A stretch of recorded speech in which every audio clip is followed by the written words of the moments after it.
plan in the beginning, but the general thinks fast. He spread out to blunt our attacks before we could fall on him, spread out marching. We've crossed him even so, it seems, and he's now pulling everything together. We won't catch him by surprise. He wants us to come at him. He's out there waiting for it.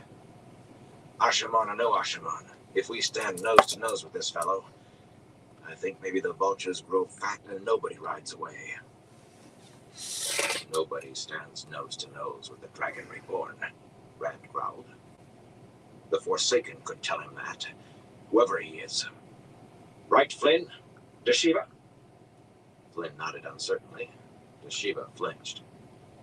You think I can't surprise him, Bashir? Watch!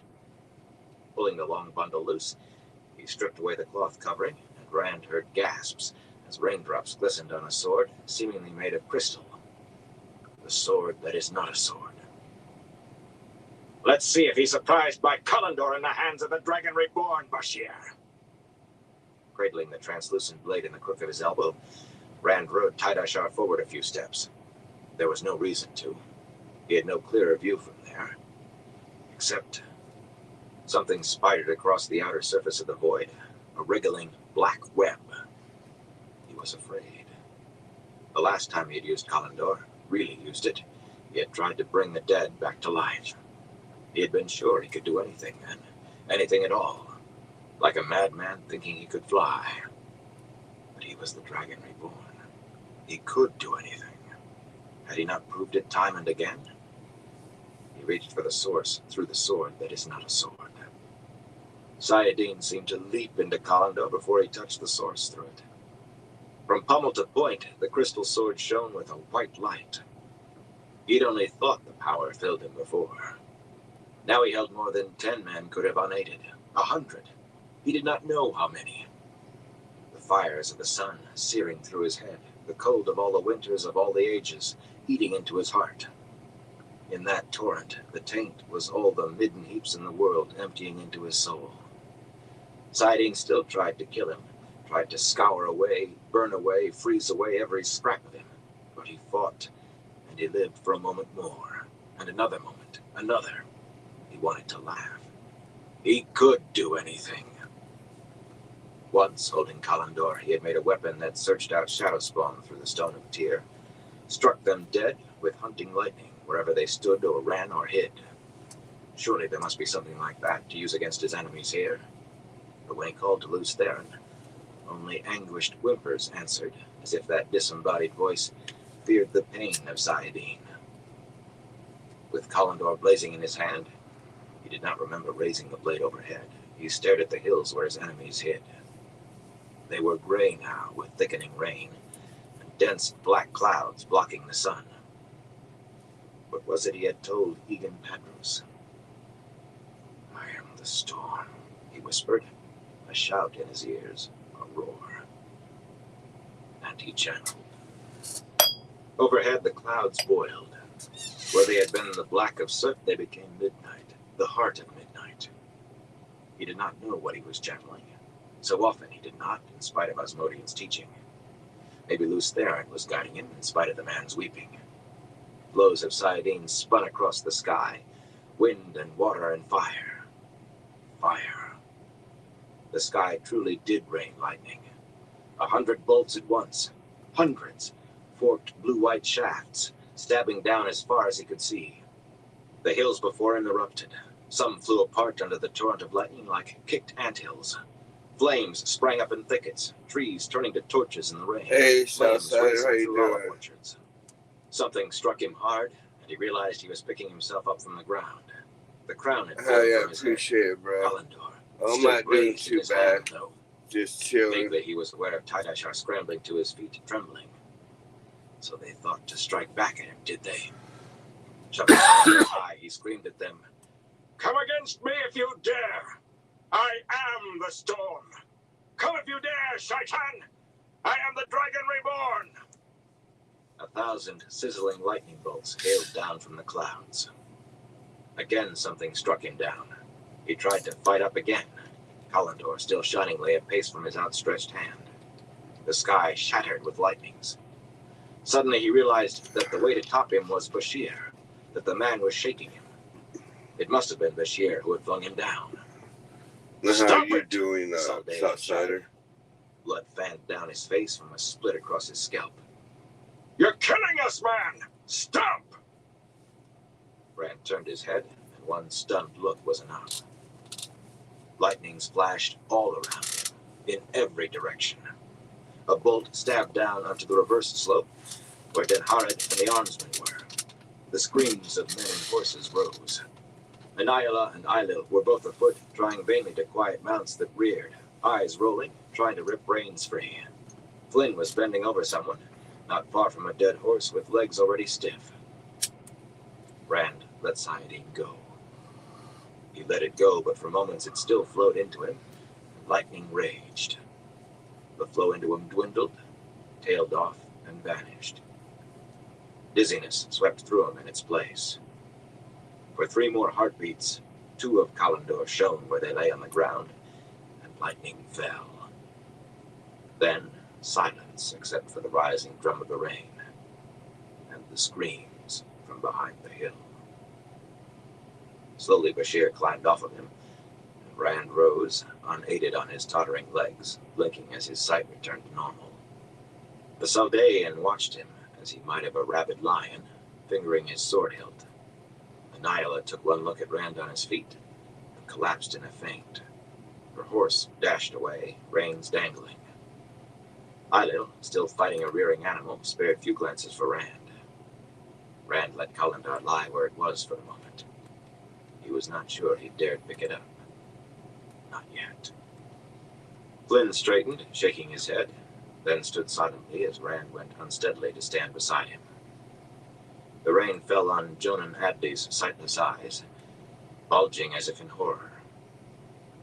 Jonan had been one of the first. Those screams from behind the hill seemed to slice through the rain. How many more, Rand wondered. Among the defenders, the companions, among... Rain thick as a blanket hid the hills where the Shonchen army lay. Had he hurt them at all, striking out blindly? Or were they still waiting out there with all their demoni, waiting to see how many more of his own he could kill for them? Set whatever guard you think we need, Rand told Bashir. His voice was iron. One of the first. Yeah, Southsider, you too, bro. When Gregor and the others reach us, we'll travel to where the carts are waiting appreciate as fast you as we stopping can. by. Bashir nodded without speaking and turned away in the rain. I've lost, Rand thought dully. I'm reborn. But for the first time, I've lost. Suddenly, Luce Theron raged up inside him. Sly Diggs forgotten. I've never been defeated, he snarled. I am the Lord of the Morning. No one can defeat me. Rand sat in the rain, turning the crown of swords in his hands, looking at Kalandor lying in the mud. He let loose Theron rage. Abildar Yulan wept, grateful for the downpour that hid the tears on his cheeks. Someone would have to give the order. Eventually, someone would have to apologize to the Empress. Might she live forever? Maybe to Suroth sooner. Those were not why he wept, though. Nor even for a dead comrade. Roughly ripping a sleeve from his coat, he laid it across Mirage's staring eyes, so the rain would not fall on them. Send out orders for retreat, Yulan ordered, and saw the men standing around him jerk. For the second time on these shores, the ever-victorious army had suffered a devastating defeat. And Yulan did not think he was the only one who wept. Chapter 25. An Unwelcome Return. Seated behind her gilded writing table, Elida fingered an age-dark ivory carving of a strange bird with a beak as long as its body, and listened with some amusement to the 6 women standing on the other side of the table. Each a sitter for her Aja, they frowned sideways at one another, shifted velvet slippers on the brightly patterned carpet that covered most of the russet floor tiles, twitched at vine-worked shawls so the colored fringes danced, and generally looked and sounded like a gaggle of peevish serving girls wishing they had the nerve to go for each other's throats in front of their mistress. Frost coated the glassed casements fitted into the windows so that it was hardly possible to see the snow swirling outside, though sometimes the winds howled with an icy rage. Elida felt quite warm, and not just for the thick logs blazing in the white marble fireplace. Whether these women knew it or not, well, Duhara knew, certainly, and perhaps the others did, she was their mistress. The elaborate gold-covered case clock that Samaila had commissioned ticked away. Samaila's vanished dream was true. The tower returned to slowly, and firmly in the capable hands of Avrinia Royhan. No Terangrial has ever been found that can control a woman's channeling, Valina was saying in a voice cool and precise, but almost girlishly high-pitched. A voice at strong odds with her eagle's beak of a nose and her sharp, tilted eyes. She sat for the white, and was the very model of a white sister, in all but her fierce appearance. Her plain, snowy dress seemed stark and cold. Very few have ever been found that perform the same function. Therefore, logically, if such a Terangrial were found, or more than one, improbable as that must be, there could not be sufficient of them to control more than 2 or 3 women at most. It follows that the reports of these so-called Shanchan are exaggerated wildly. If women on leashes exist, they cannot channel. Plainly not. I do not deny these people hold Ebudar and Amador and perhaps more, but clearly they are but a creation of Randall Thor, perhaps to frighten people into flocking to him, like this prophet of his. It is simple logic. I am very glad you don't deny Amador and Ebudar, at least, Valina, Siobhan said dryly. And she could be very dry indeed. As tall as most men, and bonily thin with it, the brown sitter had an angular face and a long chin, not improved by a cap of curls. With spidery fingers she rearranged her shawl and smoothed skirts of dark golden silk, and her voice took on pointed amusement. I'm uncomfortable saying what can and can't be. For example, not long gone, everyone knew only a shield woven by a sister could stop a woman channeling. Then comes a simple herb, forkroot, and anyone at all can feed you a tea that leaves you unable as a stone to channel for hours. Useful with unruly wilders or the like, I suppose, but a nasty little surprise for those who think they knew everything, eh? Maybe next someone will learn to make Terangrial again. Elida's mouth tightened. She did not concern herself with impossibilities, and if no sister had managed to rediscover the making of Terangrial in 3,000 years, one never would, and that was that. It was knowledge slipping through her fingers when she wanted it held close that curled Elida's tongue. In spite of all her efforts, every last initiate in the tower had learned of forkroot now. No one liked knowing in the least. No one liked suddenly being vulnerable to anyone with a knowledge of herbs and a little hot water. That knowledge was worse than poison, as the sitters here made clear. At mention of the herb, Duhara's big dark eyes grew uneasy in her coppery face, and she held herself more stiffly than usual, hands clutching skirts so red they seemed nearly black. Sedora actually swallowed, and her fingers tightened on the worked leather folder Elida had handed her, though the round-faced yellow usually carried herself with a frosty elegance. Andaya shivered. She actually wrapped her gray-fringed shawl around her convulsively. Elida wondered what they would do if they learned the Ashaman had rediscovered traveling. As it was, they were barely able to make themselves speak of them. At least she had managed to hold that knowledge to a handful. I think we might better concern ourselves with what we know to be true, yes? Andaya said firmly, back in control of herself. Her light brown hair, brushed till it gleamed, hung flowing down her back, and her silver-slashed blue dress was cut in the style of Andor, but Tarabon still rested strongly on her tongue. Though neither particularly small nor particularly slim, she somehow always reminded Elida of a sparrow about to hop on a branch. A most unlikely-appearing negotiator, though her reputation had been earned. She smiled at the others, not very pleasantly, and that seemed sparrow-like too. Perhaps it was how she held her head. Idle speculation, it wastes precious time. The world hangs by a thread, and myself, I do not wish to fritter away valuable hours prattling about supposed logic, or chattering over what every fool and novice knows. Does anyone have anything useful to say?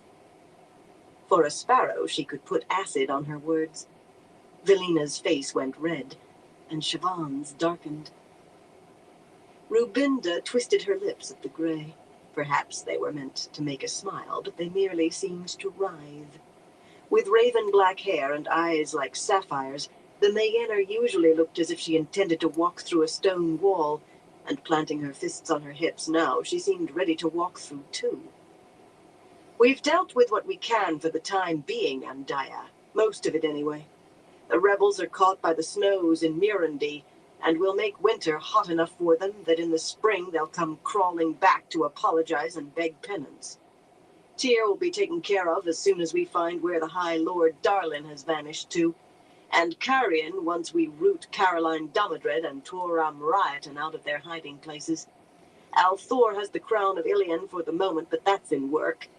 So unless you have a scheme for snaffling the man into the tower or making the so-called Ashaman vanish, I have the business of my Aja to be about.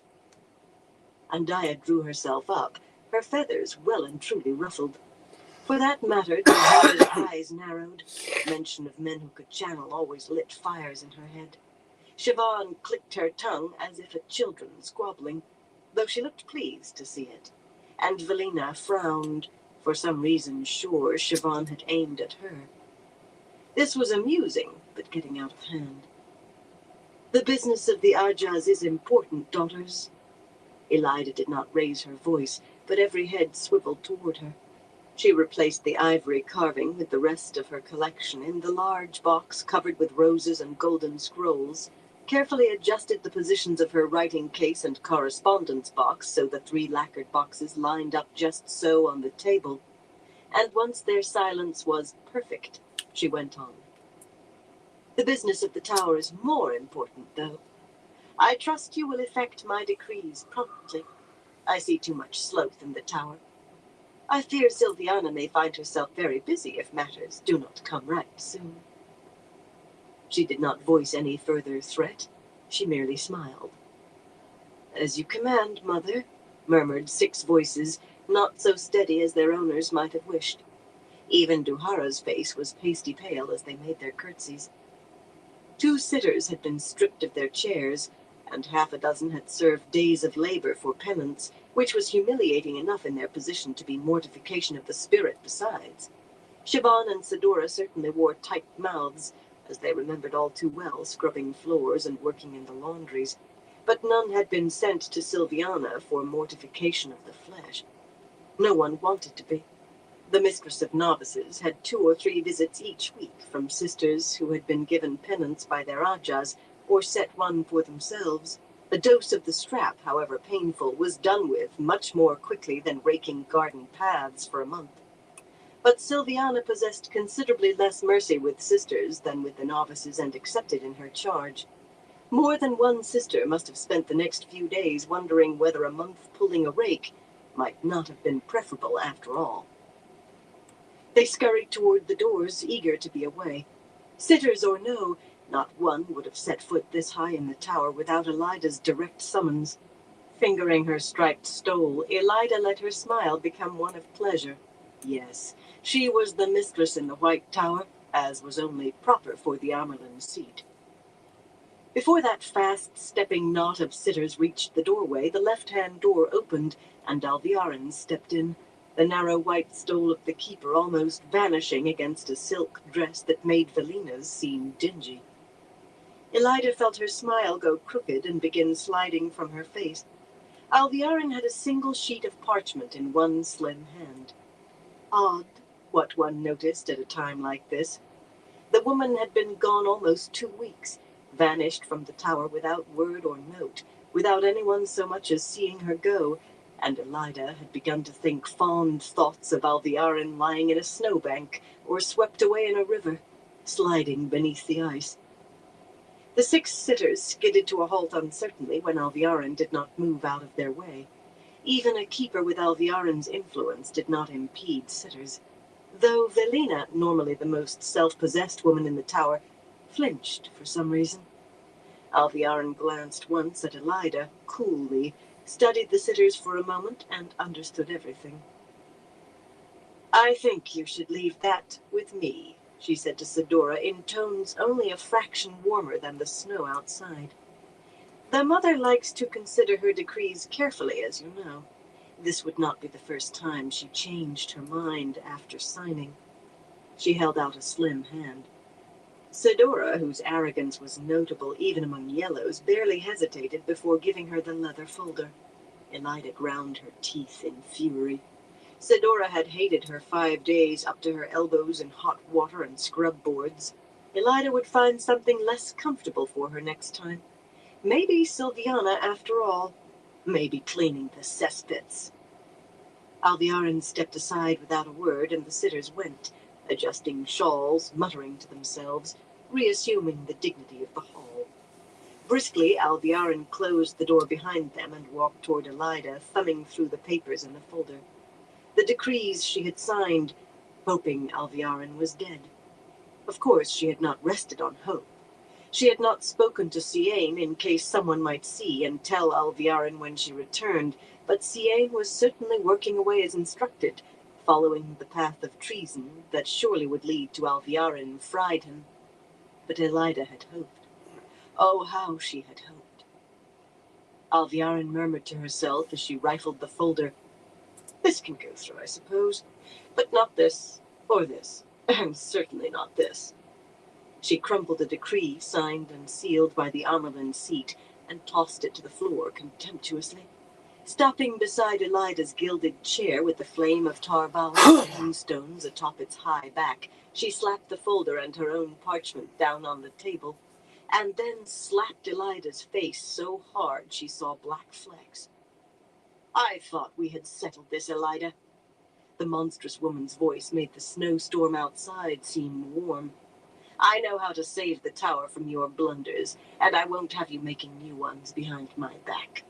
If you persist, be assured that I will see you deposed, stilled, and howling under the birch before every initiate and even the servants."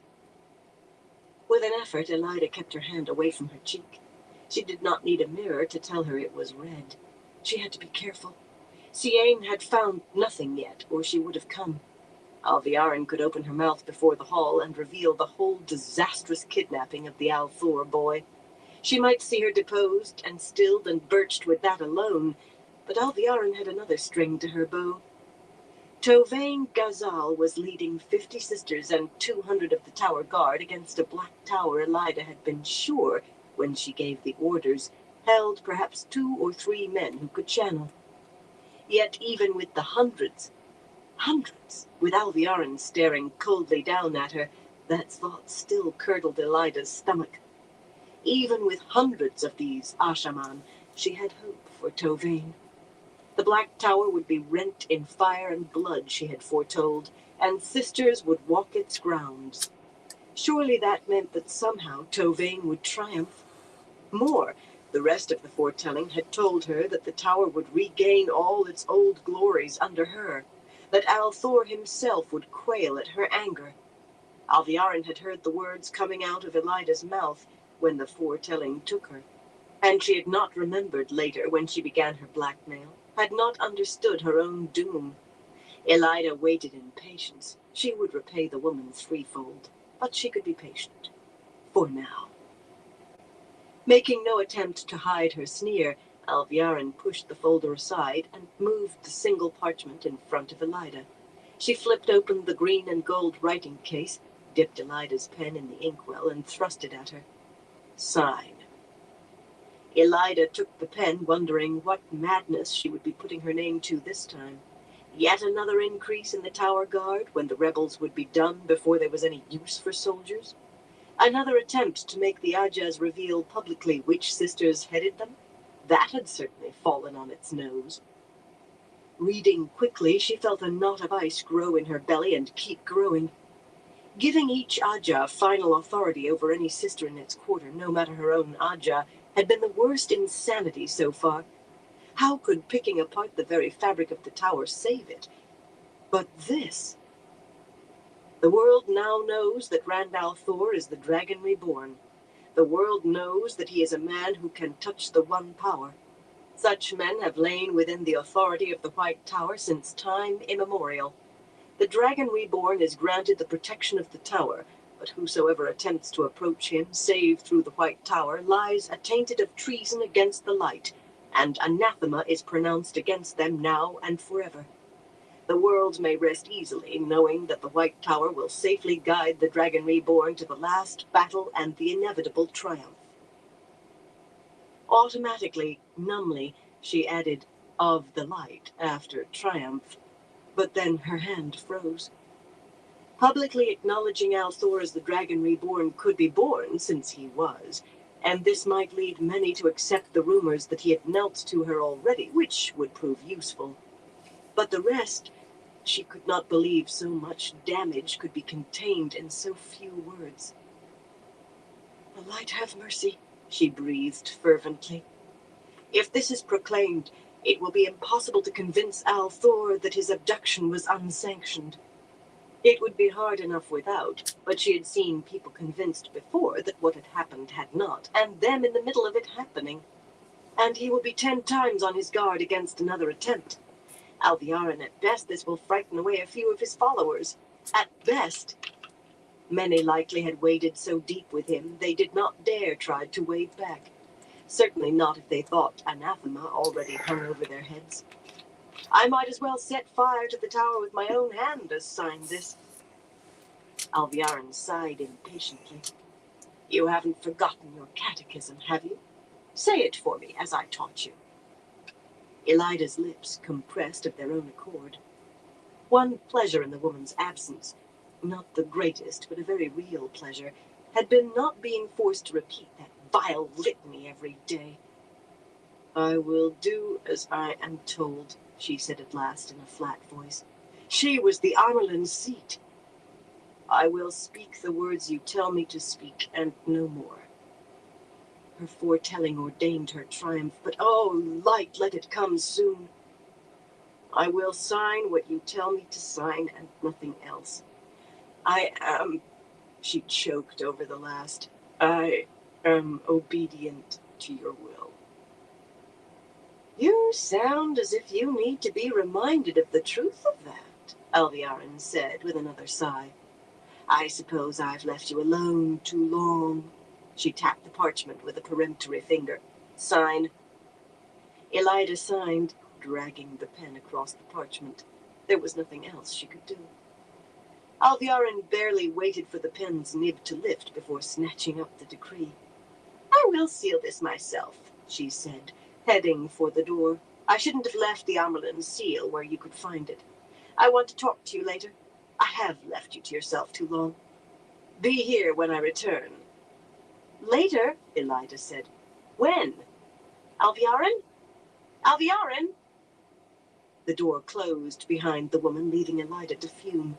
Be there when Alviarin returned, confined to her quarters like a novice in the punishment cells. For a time she fingered her correspondence box, with its golden hawks fighting among white clouds in a blue sky, yet she could not make herself open it. With Alviarin gone, that box had begun once more to hold letters and reports of importance, not just the table scraps Alviarin let fall to her. Yet with the woman's return it might as well have been empty. Rising, she began rearranging the roses in their white vases, each atop a white marble plinth in a corner of the room. Blue roses, the most rare. Abruptly she realized that she was staring at a broken rose stem in her hands, snapped in two. Half a dozen more littered the floor tiles. She made a vexed sound in her throat. She'd been thinking of her hands around Alviarin's throat. It was not the first time she had considered killing the woman, but Alviarin would have taken precautions. Sealed documents to be opened should anything untoward happen had no doubt been left with the last sisters Elida would suspect. That had been her one real worry during Alviarin's absence, that someone else might think the woman dead and come forward with the evidence that would drag the stole from her shoulders. Sooner or later, though, one way or another, Alviarin was finished, as surely as those roses were. "You didn't answer my knock, Mother, so I came on in," a woman said gruffly behind her. Elida turned, ready to flay with her tongue, but at the sight of the stocky, square-faced woman in a red-fringed shawl standing just inside the room, the blood drained from her own cheeks. "The keeper said you wanted to speak with me," Silviana said irritably. "About a private penance." Even to the Amerlin's seat, she made no effort to hide her disgust. Silviana believed private penance a ridiculous affectation. Penance was public. Only punishment took place in private. "She also asked me to remind you of something, but she rushed off before saying what," she finished with a snort. Silviana saw anything that took time away from her novices and accepted as needless interruption. "I think I remember," Elida told her dully. When Silviana finally left, after only half an hour by the chimes of Samila's clock, yet an endless eternity, all that kept Elida from calling the hall to sit immediately so she could demand Alviarin be stripped of the keeper's stole was the certainty of her foretelling and the certainty that Ciane would trace that trail of treason back to Alviarin. That and the sure fact that whether or not Alviarin fell in the confrontation, she herself definitely would. So Elida do Avrinia Royhan, watcher of the seals, the flame of Tarvalon, the Amerlin's seat, surely the most powerful ruler in the world, lay face down on her bed and blubbered into her pillows, too tender to don the shift that lay discarded on the floor, certain that when Alviarin returned, the woman would insist on her sitting through the entire interview. She blubbered, and through her tears she prayed for Alviarin's downfall to come soon. "I did not tell you to have Elida beaten," that voice of crystal chimes said. "Do you rise above yourself?" Alviarin flung herself from her knees onto her belly before the woman who seemed made of dark shadows and silvery light. Seizing the hem of Messana's dress, she rained kisses on it. The weave of illusion, it must be that, though she could not see a single thread of Sidar any more than she could sense the ability to channel in the woman who stood over her, did not hold completely, with her frantically shifting the skirt's edge. Flickers of bronze silk with a thin border of intricately embroidered black scrollwork showed through. "I live to serve and obey you, great mistress," Alviarin panted between kisses. "I know that I am among the lowest of the low, a worm in your presence, and I pray only for your smile." She had been punished once for rising above herself. Not for disobedience, thanks be to the great Lord of the Dark, and she knew that whatever howls Elida might be raising right then, they could not be half so loud as her own had been. Messana let the kissing go on for some time, and finally signaled an end by tipping Alviarin's face up with the toe of a slipper beneath the chin. "The decree has gone out." It was not a question, but Alviarin answered hastily. "Yes, great mistress. Copies went to North Harbor and South Harbor even before I had Elida sign. The first couriers have gone, and no merchant will leave the city without copies to distribute." Messana knew all that, of course. She knew everything. A cramp tightened the back of Alviarin's awkwardly craned neck, but she did not move. Messana would tell her when to move. "Great mistress, Elida is an empty husk. With all humility, would it not be better without the need to use her?" She held her breath. Questions could be dangerous with the chosen. A shadow-nailed, silvery finger tapped silver lips, pursed in an amused smile. "Better if you wore the Amerlin's stole, child," Messana said at last. "An ambition small enough to fit you, but all in its time. For now I have a tiny task for you. In spite of all the walls that have gone up between the Ajas, the heads of the Ajas seem to encounter one another with surprising frequency. By chance, they make it seem. All but the red, at least. A pity Galena got herself killed, or she could tell you what they are about. Very probably it is trivial, but you will learn why they bare teeth at one another in public, then whisper together in private. "I hear and obey, great mistress," Alviarin replied promptly, grateful that Messana considered it unimportant.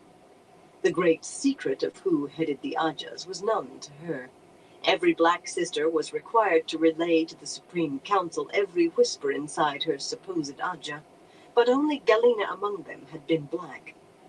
That meant querying the black sisters among the sitters, which meant going through all the layers between them and her. That would take time, and without any certainty of success.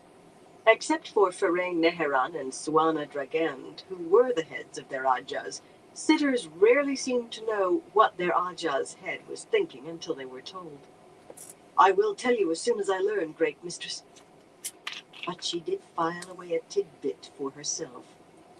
Trivial matter or not, Messana did not know everything that happened in the White Tower, and Alviarin would keep her eyes open for a sister in bronze skirts bordered on the hem in black scrollwork. Messana was hiding herself in the tower, and knowledge was power. Chapter 26. The Extra Bit.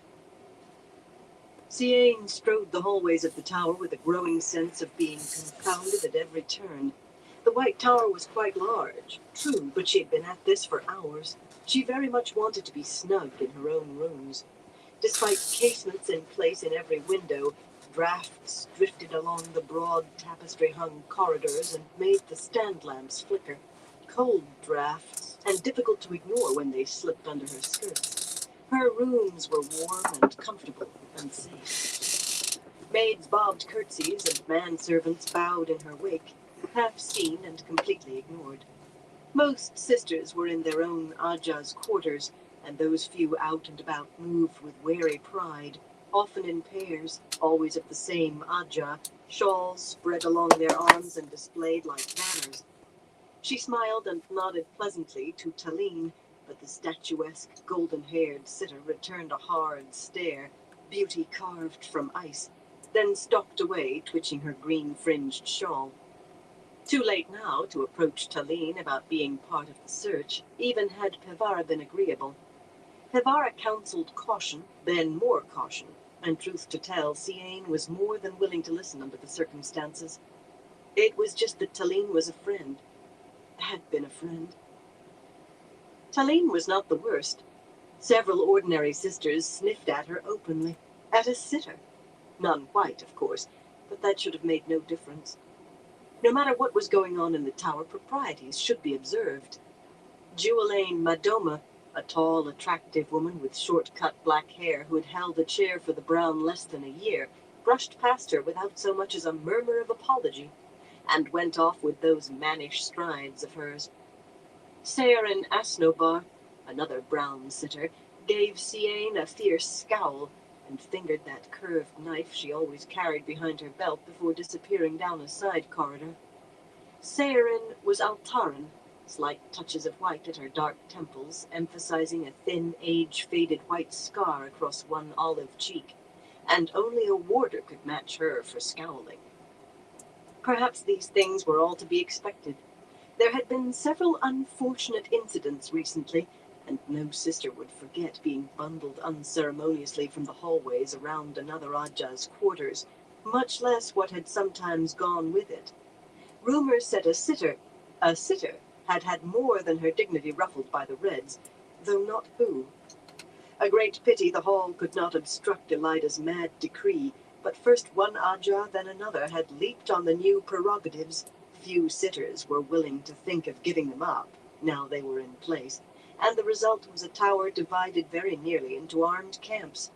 Once Siain had fought the air in the tower felt like a quivering hot jelly of suspicion and backbiting. Now it was quivering hot jelly with an acid bite. Clicking her tongue in vexation, she adjusted her own white-fringed shawl as Saerin vanished. It was illogical to flinch because an Altaran scowled. Even Saerin would go no further, surely not. And more than illogical to worry over what she could not change when she had a task. And then, after all of her search that morning, she took a single step and saw her long-sought quarry walking toward her. Zara Dakan was a slim, black-haired girl with a prideful air, properly self-possessed, and by all outward evidence untouched by the heated currents flowing through the tower these days. Well, not a girl precisely, but Siane was sure she had not worn that white-fringed shawl 50 years yet. She was inexperienced. Relatively inexperienced. That might help. Zara made no move to avoid a sitter of her own Aja, bowing her head in respect as Siane fell in beside her. Quite a lot of intricate golden embroidery climbed the sleeves of her snowy dress and made a wide band at the bottom of her skirt. It was an unusual degree of show for the white Aja. "Sitter," she murmured. Did her blue eyes hold a touch of worry? "I need you for something," Siane said more calmly than she felt. Very likely she was transplanting her own feelings into Zara's big eyes. "Come with me." There was nothing to fear, not in the heart of the White Tower, but keeping her hands folded at her waist, unclenched, required surprising effort. As expected, as hoped, Zara went along with only another murmur, this of acquiescence. She glided at Siane's side quite gracefully as they descended broad marble staircases and wide curving ramps, and gave only the slightest frown when Siane opened a door onto the ground floor, onto narrow stairs that spiraled down into darkness. "After you, sister," Siane said, channeling a small ball of light. By protocol, she should have preceded the other woman, but she could not bring herself to do that. Zara did not hesitate in going down. Logically, she had nothing to fear from a sitter, a white sitter. Logically, Siane would tell her what she wanted when the time was ripe, and it would be nothing she could not do. Illogically, Siane's stomach fluttered like a huge moth. Light. She held Saidar and the other woman did not. Zara was weaker in any case. There was nothing to fear, which did nothing to quiet those fluttering wings in her middle. Down they climbed, and down, past doors letting onto basements and sub-basements, until they reached the very lowest level, below even where the accepted were tested. The dark hallway was lit only by Siane's small light. They held their skirts high, but their slippers kicked up small clouds of dust, however carefully they stepped. Plain wooden doors lined the smooth stone walls, many with great lumps of rust for hinges and locks. "Sitter," Zara asked, finally showing doubt, "whatever can we be after down here? I don't believe anyone has been this deep for years." Siane was sure her own visit a few days earlier had been the first to this level in at least a century. That was one of the reasons she and Pevara had chosen it. "Just in here," she said, swinging open a door that moved with only a little squealing. No amount of oil could loosen all the rust, and efforts to use the power had been useless.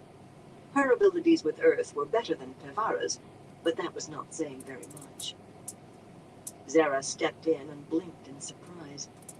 In an otherwise empty room, Pevara sat behind a sturdy, if rather worn table with 3 small benches around it. Getting those few pieces down unseen had been difficult, especially when servants could not be trusted.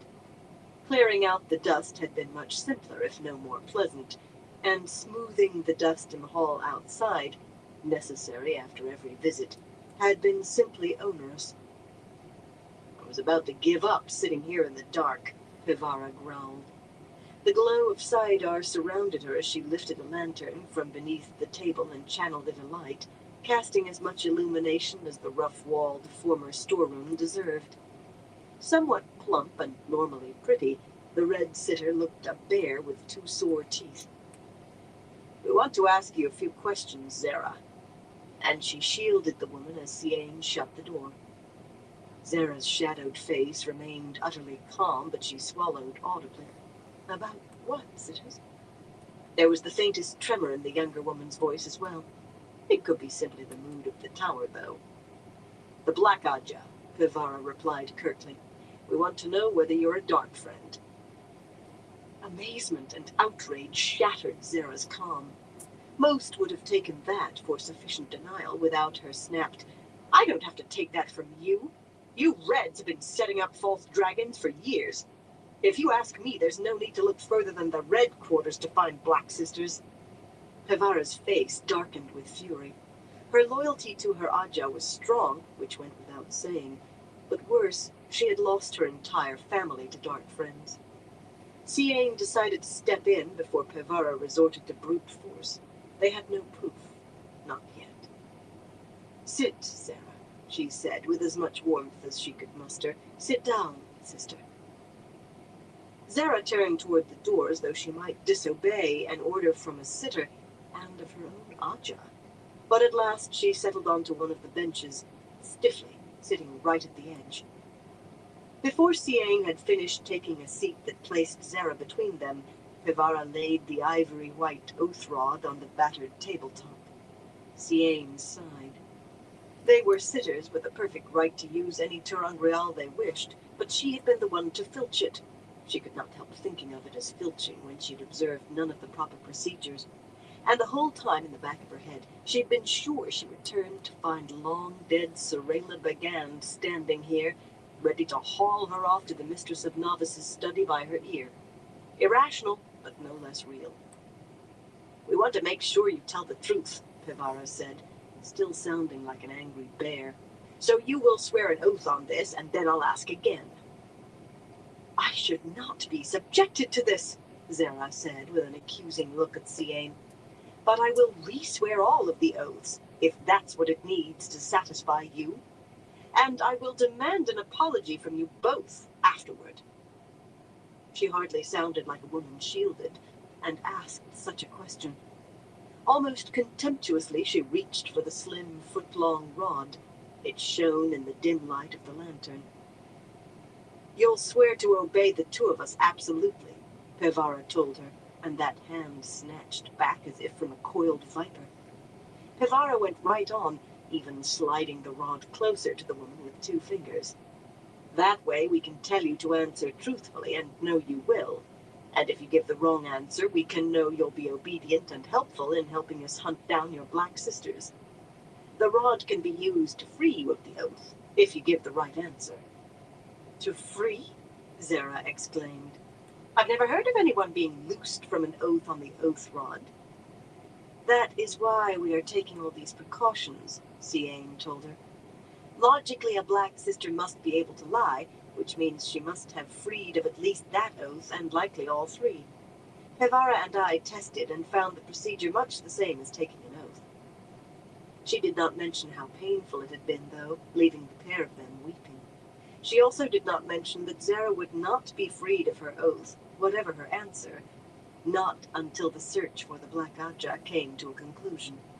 For one thing, she could not be allowed to run off and complain about this questioning, which she most certainly would with every right, if she was not of the Black. If. Light, but Siain wished they'd found a sister from another Aja who fit the criteria they had set. A green or a yellow would have done quite nicely. That lot were overweening at the best of times, and of late, no. She was not going to fall prey to the sickness spreading through the tower. Yet she could not help the names that flashed through her head.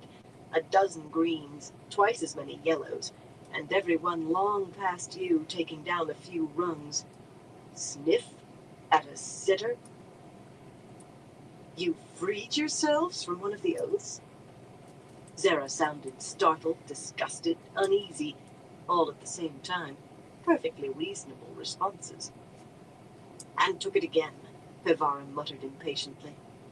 Snatching up the slim rod, she channeled the little spirit into one end, while maintaining Zara's shield. Under the light, I vow to speak no word that is not true. Under the light, I vow to make no weapon for one man to kill another. Under the light, I vow not to use the one power as a weapon except against shadow spawn, or in the last defense of my life, the life of my warder, or that of another sister. She did not grimace over the part about warders. New sisters bound for the red often did. I am not a dark friend. I hope that satisfies you. She showed Zara her teeth, but whether in smile or snarl was hard to say. Siain retook the oaths in turn, each producing a slight momentary pressure everywhere from her scalp to the soles of her feet. In truth, the pressure was difficult to detect at all, with her skin still feeling too tight from retaking the oath against speaking a lie. Claiming that Pevara had a beard, or that the streets of Tarvalin were paved with cheese, had been strangely exhilarating for a time. Even Pevara had giggled, but hardly worth the discomfort now. Testing had not really seemed necessary to her. Logically, it must be so. Saying that she was not of the black twisted her tongue, a vile thing to be forced to deny, but she handed Zara the oath rod with a decisive nod. Shifting on her bench, the slender woman turned the smooth white rod in her fingers, swallowing convulsively. The pale lantern light made her appear ill. She looked from one of them to the other, wide-eyed. Then her hands tightened on the rod, and she nodded. Exactly as I said, Pevara growled, channeling spirit to the rod again. Or you'll be swearing until you have it right. I vow to obey the two of you absolutely, Zara said in a tight voice, then shuddered as the oath took hold. It was always tighter at the first. Ask me about the Black Aja, she demanded. Her hands shook, holding the rod. Ask me about the Black Aja. Her intensity told Siain the answer even before Pevara released the flow of spirit and asked the question, commanding utter truth. No, Zara practically shouted. No, I am not Black Aja. Now take this oath from me. Free me. Siain slumped dejectedly, resting her elbows on the table. She certainly had not wanted Zara to answer yes, but she had been sure they had found the other woman out in a lie. One lie found, or so it had seemed, after weeks of searching. How many more weeks of searching lay ahead? And of looking over her shoulder from waking to sleeping, when she managed to sleep. Pevara stabbed an accusing finger at the woman. You told people that you came from the north. Zara's eyes went wide again. I did, she said slowly. I rode down the bank of the Aranin to Jualda. Now free me of this oath. She licked her lips. Siain frowned at her. Golden thorn seeds and a red cocklebur were found on your saddlecloth, Zara. Golden thorn and red cocklebur can't be found for 100 miles south of Tarvalin. Zara leaped to her feet, and Pevara snapped, Sit down! The woman dropped onto the bench with a loud smack, but she did not even wince. She was trembling, no, shaking. Her mouth was clamped shut, otherwise Siain was sure her teeth would have been chattering. Light, the question of north or south, frightened her more than an accusation of being a dark friend. From where did you start out? Siain asked slowly. And why? She meant to ask why the woman had gone roundabout, which plainly she had, just to hide which direction she came from, but answers burst from Zara's mouth. From Saladar, she squealed. There was no other word for it. Still clutching the oath rod, she writhed on her bench. Tears spilled from her eyes, eyes as wide as they would go and fixed on Pevara. Words poured out, though her teeth truly did chatter now. I came to make sure all the sisters here know about the Reds and Locane, so they'll depose Elida, and the tower can be whole again.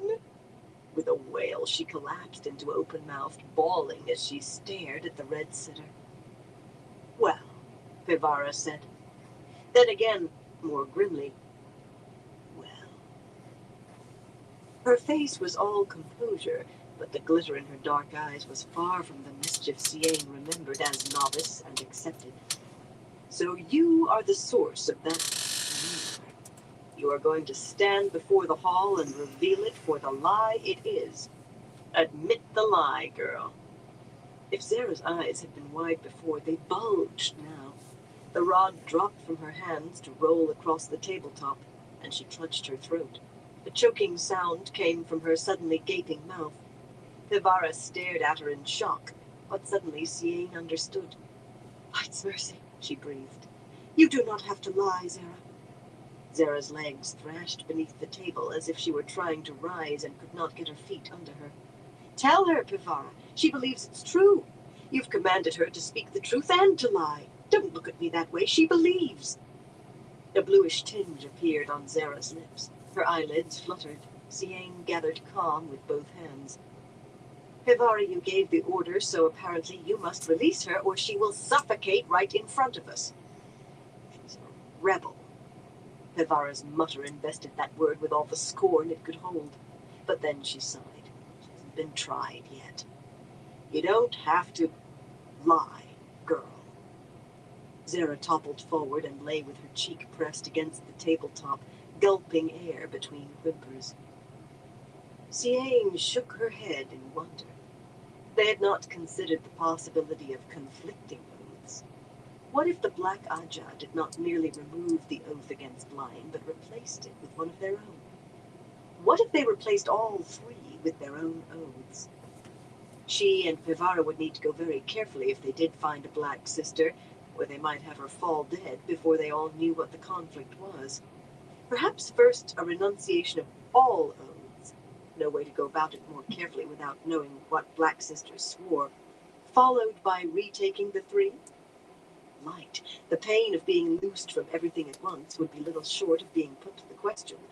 Maybe not short of it at all, but certainly a dark friend deserved that and more, if they ever found one.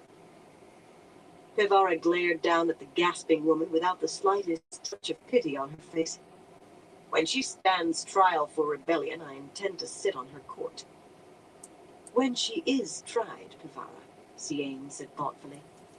A pity to lose the assistance of one we know isn't a dark friend. And since she is a rebel, we need not be overly concerned about using her. There had been a number of discussions, none to a conclusion, about the second reason for leaving the new oath in place. A sister sworn to obey could be compelled. Siain shifted uneasily. That sounded entirely too close to the forbidden vileness of compulsion. She could be induced to help in the hunt, so long as you did not mind forcing her to accept the danger, whether she wished to or not. I cannot think they would send only one, she went on. Zara, how many of you came to spread this tale?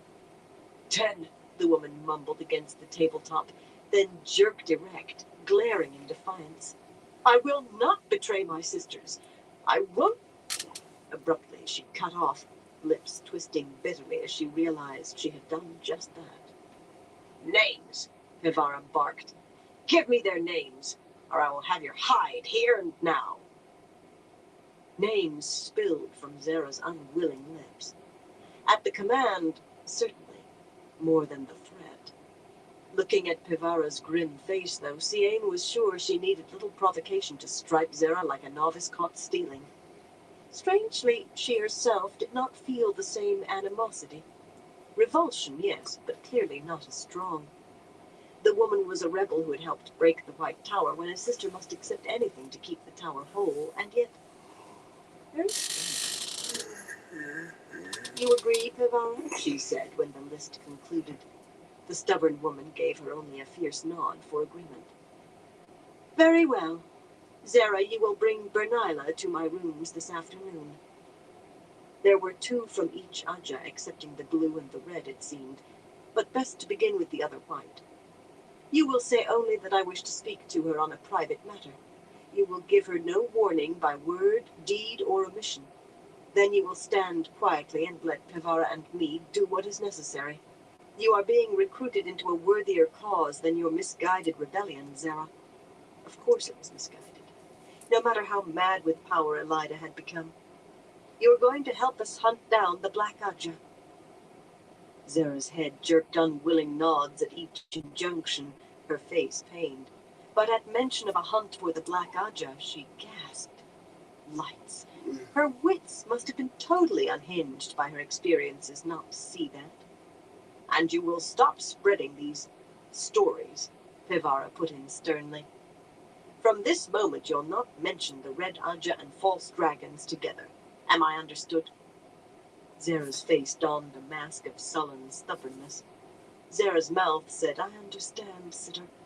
She looked ready to begin weeping again from sheer frustration. Then get out of my sight, Pivara told her, releasing the shield and sidearm together. And compose yourself. Wash your face and straighten your hair. That last was directed at the back of the woman already darting from the table. Zara had to pull her hands away from her hair to open the door. As the door squeaked shut behind her, Pevara snorted. I wouldn't put it past her to have gone to this Bernila like a sloven, hoping to warn her that way. A valid point, Ciane admitted. But who will we warn if we scowl right and left at these women? At the very least, we will attract notice. The way matters are, Ciane, we wouldn't attract notice kicking them across the tower grounds. Pevara sounded as if that were an attractive notion. They are rebels, and I intend to hold them so hard they squeak if one of them so much as has a wrong thought. They went round and round about that. Ciane insisted that care in the orders they gave, leaving no loopholes, would be sufficient. Pevara pointed out that they were letting 10 rebels, 10, walk the tower's halls unpunished. Ciane said they would face punishment eventually, and Pevara growled that eventually was not soon enough. Ciane had always admired the other woman's strength of will, but really, sometimes it was pure stubbornness. A faint creak from a hinge was all the warning Ciane had to snatch the oath rod into her lap, hiding it in folds of her skirt as the door opened wide. She and Pevara embraced the source almost as one. Sarin walked into the room calmly, holding a lantern, and stood aside for Taline, who was followed by tiny Yukiri with a second light, and boyishly slim Docine, tall for a Tyrianan, who closed the door quite firmly and settled her back against it to keep anyone from leaving. 4 sitters representing all the remaining Ajas in the tower. They seemed to ignore the fact that Ciane and Pevara held Saidar. Suddenly, to Ciane, the room felt rather crowded. Imagination and irrational, but strange to see the pair of you together, Sarin said. Her face might be serene, but she slid fingers along the hilt of that curved knife behind her belt. She'd held her chair 40 years, longer than anyone else in the hall, and everyone had learned to be careful of her temper. We might say the same of you, Pevara replied dryly. Saren's temper never upset her. Or did you come down here to help Docine try to get some of her own back? A sudden flush made the Yellow's face look even more that of a pretty boy despite her elegant bearing, and told Ciane which sitter had strayed too near the red quarters with unfortunate results. I wouldn't have thought that would bring you together, though. Greens at Yellow's throats, browns at Gray's. Or did you just bring them down for a quiet duel, Saren? Frantically, Ciane cast around for what reason would have these 4 this deep into the bedrock of Tarvalon. What could tie them together? Their Ajas, all of the Ajas, truly were at one another's throats. All 4 had been handed penances by Elida. No sitter could enjoy labor, especially when everyone knew exactly why she was scrubbing floors or pots, yet that was hardly a bond. What else? None were nobly born. Sarin and Yukiri were the daughters of innkeepers, Taline of farmers, while Docine's father had been a cutler. Sarin had been trained first by the Daughters of Silence, the only one of that lot to reach the shawl. Absolutely useless drivel. Suddenly something did strike her and dried her throat. Sarin, with her temper often barely in rein. Docine, who had actually run away 3 times as a novice, though she had only once made it as far as the bridges. Taline, who might have earned more punishments than any other novice in the history of the tower. Yukiri, always the last Grey to join her sister's consensus when she wanted to go another way, the last to join the halls, for that matter. All 4 were considered rebels in a way, and Elida had humiliated every one. Could they be thinking they had made a mistake, standing to depose Swan and raise Elida? Could they have found out about Zara and the others? And if so, what did they intend to do? Mentally, Ciane prepared herself to weave Saidar, though without much hope that she could escape. Pevara matched Sarin and Yukiri in strength, but she herself was weaker than any here, save Docine. She prepared herself, and Taline stepped forward and burst all of her logical deductions to flinders. Yukiri noticed you 2 sneaking about together, and we want to know why. Her surprisingly deep voice held heat, despite the ice that seemed to coat her face. Did the heads of your Ajas set you a secret task? In public, the Ajas' heads snarl at one another worse than anyone else, but they've been sneaking off into corners to talk, it seems. Whatever they're scheming, the Hall has a right to know. Oh, do give over, Taline. Yukiri's voice was always an even bigger surprise than Taline's. The woman looked a miniature queen in dark silver silk with ivory lace, but she sounded a comfortable countrywoman. She claimed the contrast helped in negotiations. She smiled at Sieng and Pivara, a monarch perhaps unsure how gracious she should be. I saw the pair of you sniffing about like ferrets at the hen coop, she said, but I held my tongue. You might be pillow friends for all I know, and whose business is that but yours? I held my tongue till Taline here started yelping about who's been huddling in corners. I've seen a bit of huddling in corners myself, and I suspect some of those women might head their ajas as well, so sometimes 6 and 6 make a dozen, and sometimes they make a mess. Tell us if you can now. The Hall does have a right. We're not leaving until you do tell, Taline put in even more heatedly than before. Pivara snorted and folded her arms. If the head of my Aja spoke 2 words to me, I'd see no reason to tell you what they were. As it happens, what Sieng and I were discussing has nothing to do with the red or the white. Snoop elsewhere. But she did not release Sidar. Neither did Sieng. Bloody useless, and I bloody knew it, Dosine muttered from her place by the door. Why I ever flaming let you talk me into this? Just as bloody well nobody else knows, or we'd have sheep's wallop all over faces for the whole bloody tower to see. At times she had a tongue like a boy, too. A boy who needed his mouth washed out. Sieng would have stood to leave if she had not feared her knees would betray her. Pivara did stand, and raised an impatient eyebrow at the women between her and the door. Saerin fingered her knife hilt and eyed them quizzically, not shifting a step. A puzzle, she murmured. Suddenly she glided forward, her free hand dipping into Sieng's lap so quickly that Sieng gasped. She tried to keep the oath rod hidden, but the only result was that she ended with Saerin holding the rod waist high with one hand, while she held the other end and a fistful of her skirts. I enjoy puzzles, Saerin said. Sieng let go and adjusted her dress. There seemed nothing else to do. The appearance of the rod produced a momentary babble as nearly everyone spoke at once. Blood and fire, Dosine growled. Are you down here raising new bloody sisters? Oh, leave it with them, Saerin. Yukiri laughed right on top of her. Whatever they're up to, it's their own business. Atop both, Taline barked. Why else are they sneaking about together, if it isn't to do with the Aja heads? Saerin waved a hand and after a moment gained quiet. All present were sitters, but she had the right to speak first in the hall, and her 40 years counted for something too. This is the key to the puzzle, I think, she said, stroking the rod with her thumb. Why this, after all? Abruptly, the glow of Sidar surrounded her, too, and she channeled spirit to the rod. Under the light I will speak no word that is not true. I am not a dark friend. In the silence that followed, a mouse sneezing would have sounded loud. Am I right? Saerin said, releasing the power. She held the rod out toward Sieng. For the 3rd time, Sieng retook the oath against lying, and for the 2nd time repeated that she was not of the black. Pivara did the same with frozen dignity, and eyes sharp as an eagle's. This is ridiculous, Taline said. There is no black Aja. Yukiri took the rod from Pivara and channeled. Under the light I will speak no word that is not true. I am not black Aja. The light of Sidar around her winked out, and she handed the rod to Dosine. Taline frowned in disgust. Stand aside, Dosine. I, for one, will not put up with this filthy suggestion. Under the light, I will speak no word that is not true, Dosine said almost reverently, the glow around her like a halo. I am not of the Black Aja.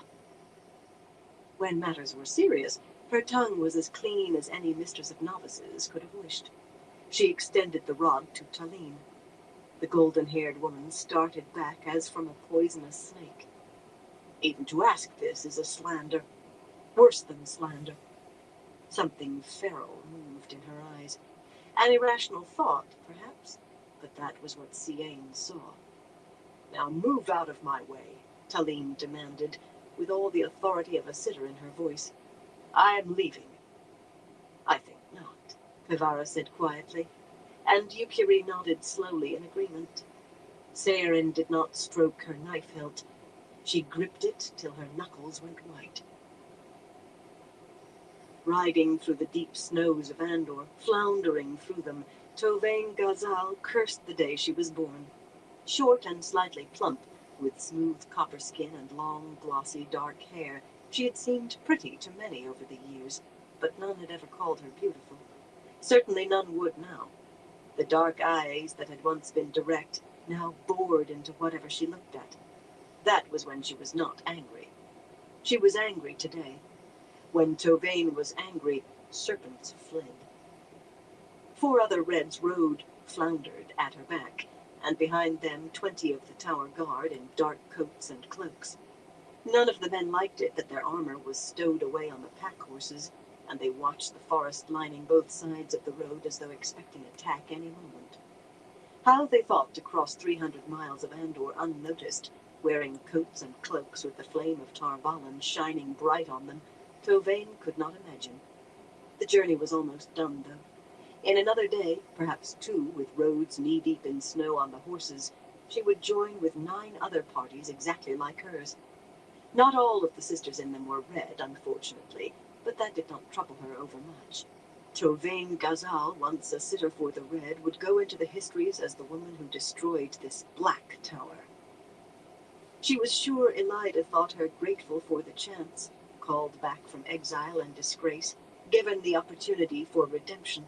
She sneered, and if a wolf had been looking into the deep hood of her cloak, it might have quailed. What had been done 20 years ago was necessary, and the light burned all those who muttered that the Black Adja must have been involved. It had been necessary and right, but Tovanne Ghazal had been driven from her chair in the hall and forced to howl for mercy under the birch, with the assembled sisters watching, and even novices and accepted witnessing that sitters too lay beneath the law, though they were not told what law. And then she'd been sent to work these last 20 years on the isolated Black Hills farm of Mistress Jara DeWheel, a woman who considered an Aes Sedai serving penance in exile no different from any other hand laboring in Hey, sun and homeless in snow. America, how you doing? Tovanne's hands shifted on her reins. She could Hope you're feel the doing well calluses. tonight and Mistress staying DeWheel, safe out even there. now she could not think of the woman without the honorific she had demanded. Mistress DeWheel believed in hard work, and discipline as tight as any novice faced.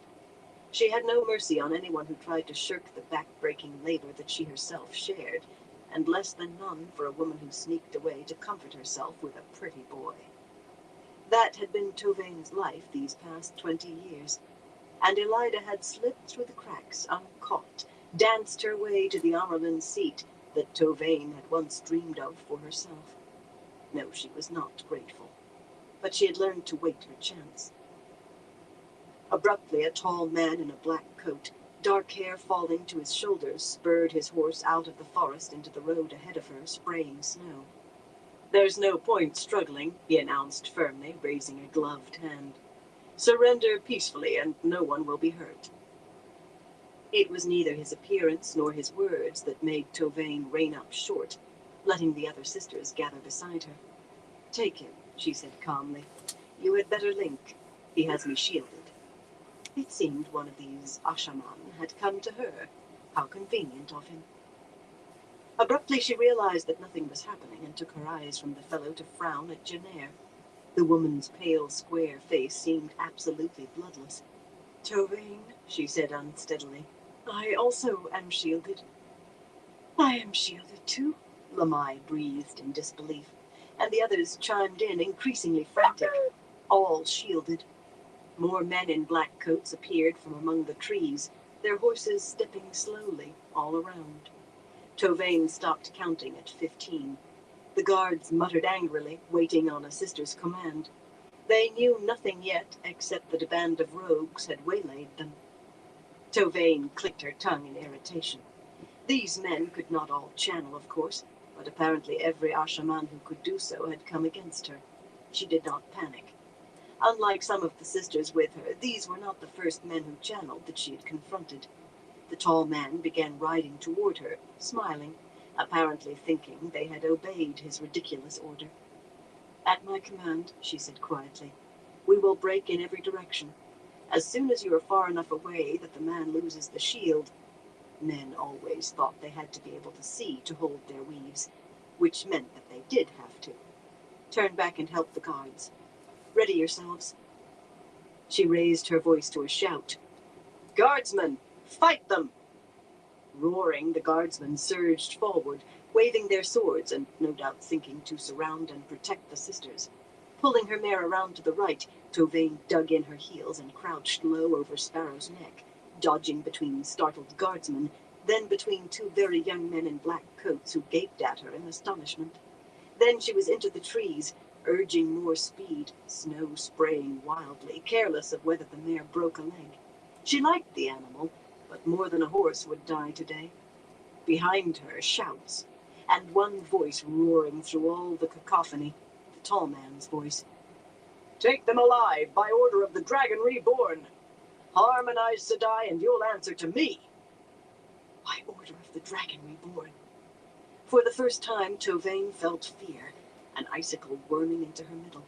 The Dragon Reborn. She thrashed Sparrow's neck with the reins. The shield was still on her. Surely there were enough trees between them already to block the cursed men's sight of her. Oh, light! The Dragon Reborn! She grunted as something struck her across the middle.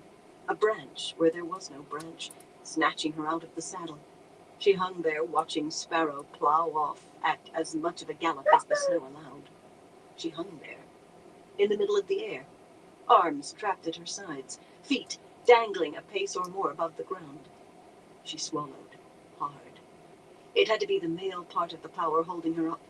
She had never been touched by Saidin before. She could feel the thick band of nothing snug around her middle. She thought she could feel the Dark One's taint. She quivered, fighting down screams. The tall man reined his horse to a halt in front of her, and she floated down to sit sideways in front of his saddle. He did not seem particularly interested in the Aes Sedai he had captured, though. "Ardlin!" he shouted. "Norley! Kajima! One of you bloody young louts, come here now!" He was very tall, with shoulders an axe handle wide. That was how Mistress de Wheel would have put it, just short of his middle years, handsome in a brooding, rugged fashion. Not at all like the pretty boys Tauvain liked, eager and grateful and so easily controlled. A silver sword decorated the tall collar of his black wool coat on one side, with a peculiar creature in gold and red enamel on the other. He was a man who could channel, and he had her shielded and a prisoner. The shriek that burst from her throat startled even her. She would have held it back if she could, but another leaped out behind it, higher still, and another even higher, another and another. Kicking wildly, she flung herself from side to side, useless against the power. She knew that, but only in a tiny corner of her mind. The rest of her howled at the top of her lungs, howled wordless pleas for rescue from the shadow. Screaming, she struggled like a mad beast. Dimly, she was aware of his horse plunging and dancing as her heels drummed its shoulder. Dimly, she heard the man talking. "Easy, you lump-eared sack of coal. Calm down, sister. I'm not going to... Easy, you spavined mule. What? My apologies, sister, but this is how we learn to do it." And then he kissed her. She had only a heartbeat to realize his lips were touching hers. Then sight vanished and warmth flooded through her. More than warmth. She was melted honey inside, bubbling honey, rushing toward the boil. She was a harp string, vibrating faster and faster, vibrating to invisibility and faster still. She was a thin crystal vase, quivering on the brink of shattering. The harp string broke. The vase shattered. Ah! At first, she did not realize that sound had come from her gaping mouth. For a moment, she could not think coherently. Panting, she stared up at the male face above her, wondering who it belonged to. Yes, the tall man. The man who could... I could have done without the extra bit. He sighed, patting the horse's neck. The animal snorted, but it no longer leaped about. Yet I suppose it is necessary. You're hardly a wild. Be calm. Don't try to Right escape. back. Don't attack anyone in a black coat. And don't touch the source unless I give you permission. Now, what's your name? Unless he gave permission? The effrontery of the man. Tauvain Ghazal, she said, and blinked.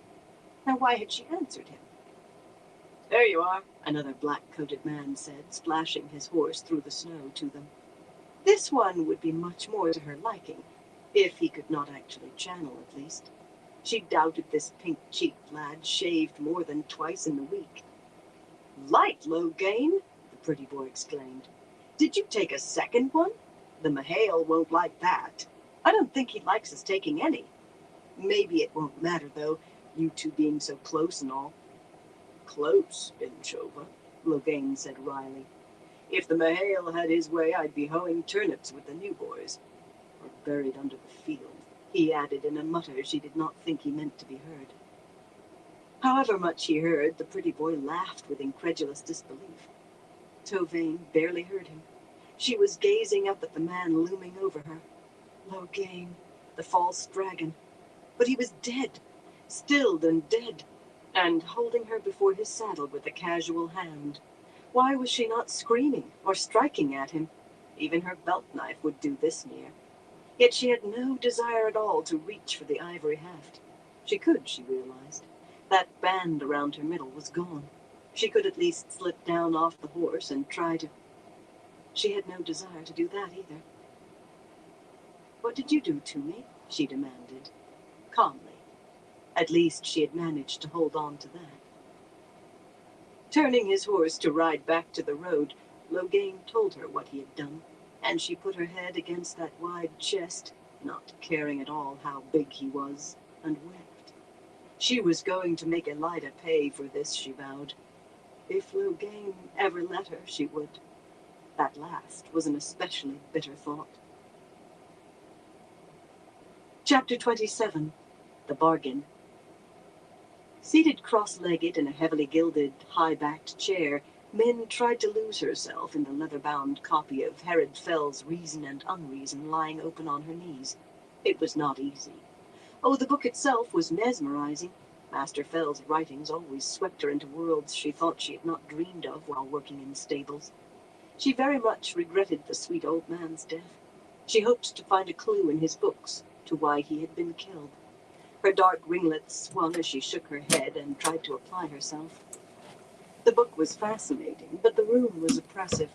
Rand's small throne room in the Sun Palace was thick with gilt, from the wide cornices to the tall mirrors on the walls replacing those Rand had smashed, from the 2 rows of chairs like the one she had sat in, to the dais at the head of the rows, and the dragon throne atop the dais.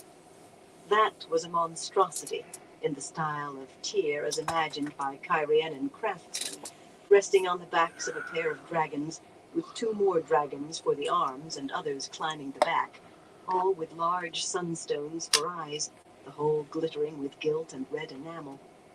A huge golden wavy-rayed rising sun set in the polished stone floor only added to the sense of heaviness. At least the fires blazing in 2 great fireplaces, tall enough for her to walk into, gave a pleasing warmth, especially with snow spilling down outside. And these were Rand's rooms. The comfort of that alone outweighed any amount of oppression. An irritating thought. This was Rand's room if he ever deigned to return. A very irritating thought. Being in love with a man seemed to consist largely of a great many irritating admissions to yourself.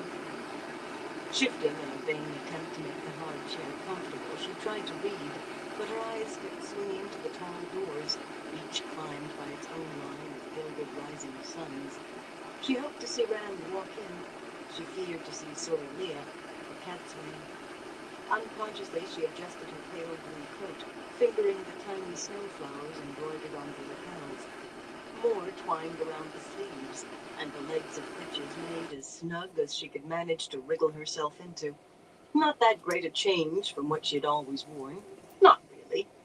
So far she had avoided dresses, however much embroidery she wore, but she very much feared that Soralia meant to stuff her into a dress if the Wise One had to peel her out of what she was wearing with her own hands.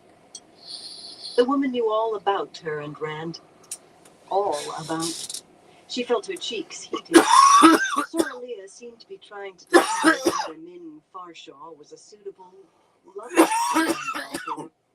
That word made her feel foolishly giddy. She was not a fluff-brained girl. That word made her want to look over her shoulder guiltily at the aunts who had raised her. Riley, you're not fluff-brained. Fluff has its wits about it compared to you. Or maybe Soralia wanted to know whether Rand was suitable for Min. It seemed that way at times. The Wise Ones accepted Min as one of them, or very nearly, but these past weeks Soralia had wrung her out like a laundress's mangle. The leather-faced, white-haired Wise One wanted to know every scrap about Min and every shred about Rand. She wanted the dust from the bottoms of his pockets.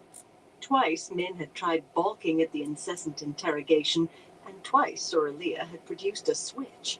That terrible old woman simply bundled her over the side of the nearest table, and afterward told her that maybe that would loosen another scrap in her head. None of the other Wise Ones gave the slightest commiseration either. Light, the things you had to put up with for a man, and she could not have him for herself alone at that. Cadsuane was a different proposition altogether. The immensely dignified Aes Sedai, as gray-haired as Soralia was white, did not seem to care two figs for Min or Rand either one, but she spent a great deal of time in the Sun Palace. Avoiding her entirely was impossible. She seemed to wander wherever she wanted. And when Cadsuane looked at Min, however briefly, Min could not help seeing a woman who could teach bulls to dance and bears to sing. She kept expecting the woman to point at her and announce that it was time Min Farshaw learned to balance a ball on her nose. Sooner or later, Rand had to face Cadsuane again, and the thought tied Min's stomach in knots. She made herself bend back over her book. One of the doors swung open, and Rand strolled in with the dragon scepter nestled in the crook of his arm. He wore a golden crown, a broad circlet of laurel leaves. That must be this crown of swords everyone was talking about. Snug breeches that showed his legs to advantage, and a gold-worked green silk coat that fit him beautifully. He was beautiful. Marking her place with the note Master Fell had written, saying she was too pretty, she carefully closed the book and carefully set it on the floor beside her chair. Then she folded her arms and waited. Had she been standing, she would have tapped her foot. But she would not have the man thinking she was springing up just because he finally appeared. For a moment he stood smiling at her and tugging his earlobe for some reason. He seemed to be humming. Then abruptly he swung round to frown at the doors. The maidens out there didn't tell me you were in here. They hardly said a word at all. Like they looked ready to vail at the sight of me. Maybe they are upset, she said calmly. Maybe they wondered where you were, the way I did. Maybe they wondered whether you were hurt or sick or cold, the way I did, she thought bitterly. The man looked confused. I wrote to you, he said slowly, and she sniffed. Twice. With Ashaman to deliver your letters, you wrote twice, Rand Althor, if you call it writing. He staggered as if she had slapped him. No, as if she had kicked him in the belly, and blinked. She took a firm hold on herself and settled against the chair back. Give a man sympathy at the wrong moment, and you never regained the ground lost. A part of her wanted to throw her arms around him, comfort him, draw out all his pains, soothe all his hurts. He had so many, and refused to admit a one. She was not going to spring up and rush to him, gushing to know what was wrong or liked. He had to be all right. Something took her gently beneath the elbows and lifted her out of the chair. Blue boots dangling, she floated toward him through the air. The dragon scepter floated away from him. So, he thought he could smile, did he? He thought a pretty smile could turn her around? She opened her mouth to give him a piece of her mind. A very sharp piece. Folding his arms around her, he kissed her. When she could breathe again, she peered up at him through her lashes. The first time, she swallowed to clear her voice. First, Jahar Narishma stalked in, trying to stare inside everybody's skull the way he does, and vanished after handing me a scrap of parchment. Let me see. It said, "I have claimed the crown of Ilion. Trust no one until I return. Rand." A little short of a proper love letter, I'd say. He kissed her again. This time, getting her breath back took longer. This was not going as she had expected at all. On the other hand, it was not going very badly. The second time, Joan and Adley delivered a bit of paper that said, "I will return when I finish here. Trust no one. Rand." Adley walked in on me in my bath, she added, and he wasn't shy about getting an eyeful. Rand always tried to pretend he was not jealous, as if there were a man in the world who was not. But she had noticed his scowls at men who looked at her, and his very considerable ardor was more heated afterward, too. She wondered what this kiss would be like. Maybe she should suggest retiring to the bedchamber? No, she would not be that forward, no matter. Rand set her down, his face suddenly bleak. "Adley's dead," he said. Suddenly the crown flew from his head, spinning the length of the room as though hurled. Just when she thought it would crash into the back of the dragon throne, perhaps smash through it, the wide ring of gold stopped short and settled slowly onto the throne's seat. Min's breath caught as she looked up at him. Blood glistened in the dark red curls above his left ear. Pulling a lace-edged handkerchief from her sleeve, she reached for his temple, but he caught her wrist. "I killed him," he said quietly. She shivered at the sound of his voice. Quiet, the way the grave was quiet. Perhaps the bedchamber was a very good idea, no matter how forward it was. Making herself smile, and blushing when she realized how easy it was to smile, thinking of that huge bed, she gripped the front of his shirt, preparing to rip shirt and coat from his back right then and there. Someone knocked at the doors. Min's hand sprang away from Rand's shirt. She sprang away too. Who could it be, she wondered irritably. The maidens either announced visitors when Rand was there, or simply said nothing. "Come," he said loudly, giving her a rueful smile, and she blushed again at that. Dobrain put his head in at the door, then entered and shut the door behind him when he saw them standing together. The Carianan lord was a small man, little taller than she, with the front of his head shaved and the rest of his mostly gray hair falling to his shoulders.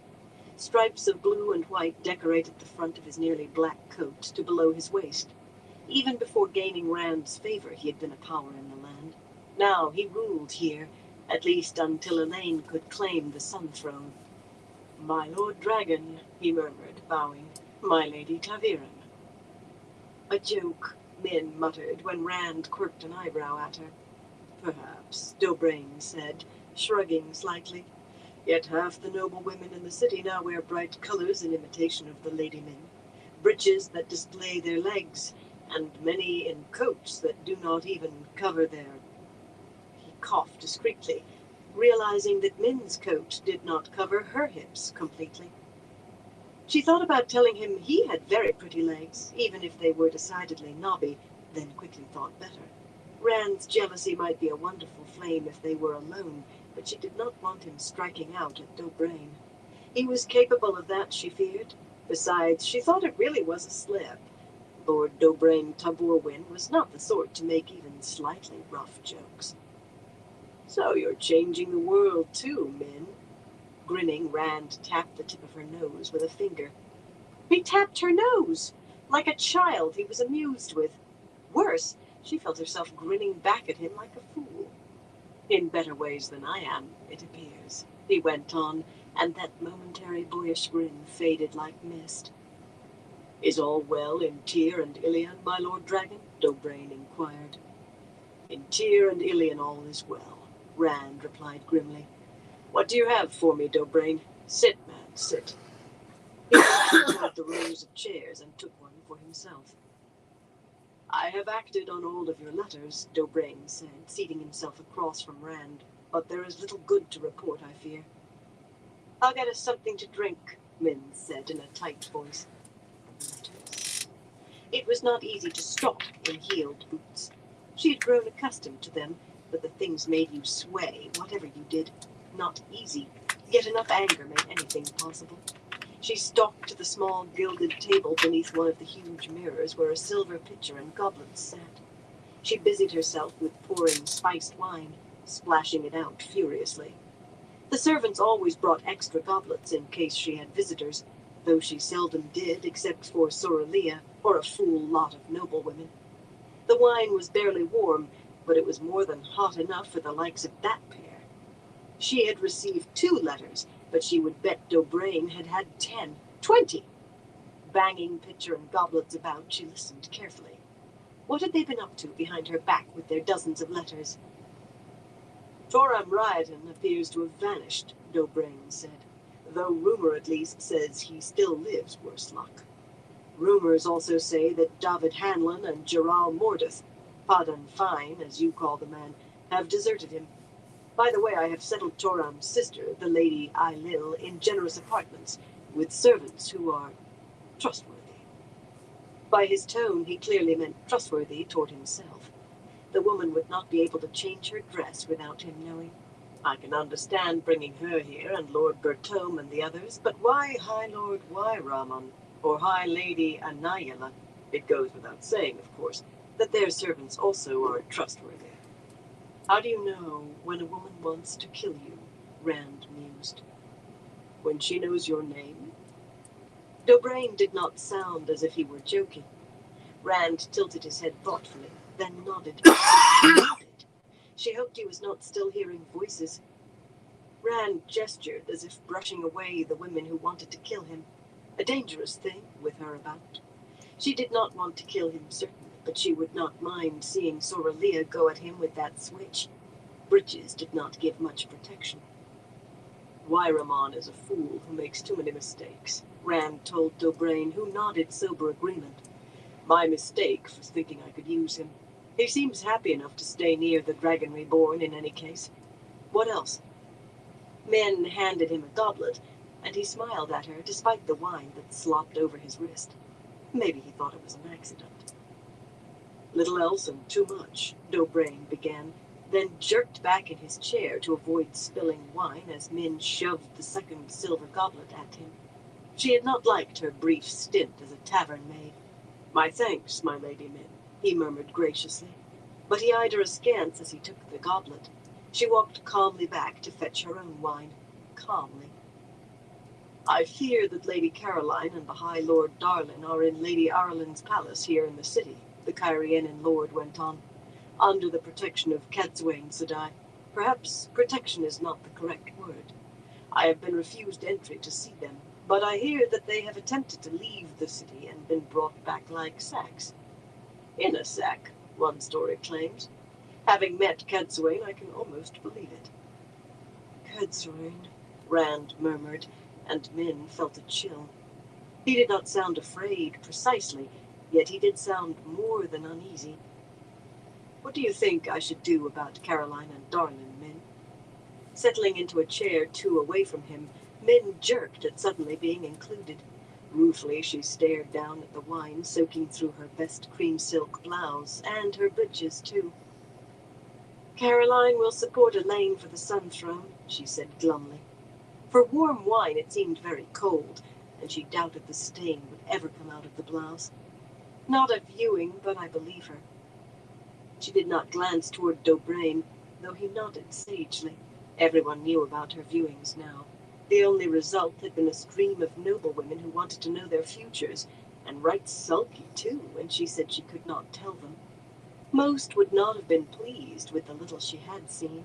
Nothing dire, but not at all the bright wonders that fortune-tellers at the fair forecast. As for Darlin, aside from the fact that he'll marry Caroline after she's wrung him out and hung him up to dry, all I can say is that one day he'll be a king. I saw the crown on his head, the thing with the sword on the front of it, but I don't know what country it belongs to. And, oh yes, he'll die in bed and she will survive him.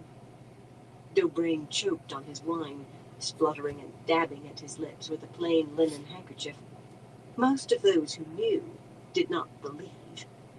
Quite satisfied with herself, Min drank the little that remained in her goblet. And then she was choking and gasping, jerking her handkerchief from her sleeve to wipe at her mouth. Might. She would have to give herself the dregs. Rand simply nodded, peering into his goblet. So they will live to trouble me, he murmured. A very soft sound for words like stone. He was hard as a blade, her sheepherder. And what do I do about...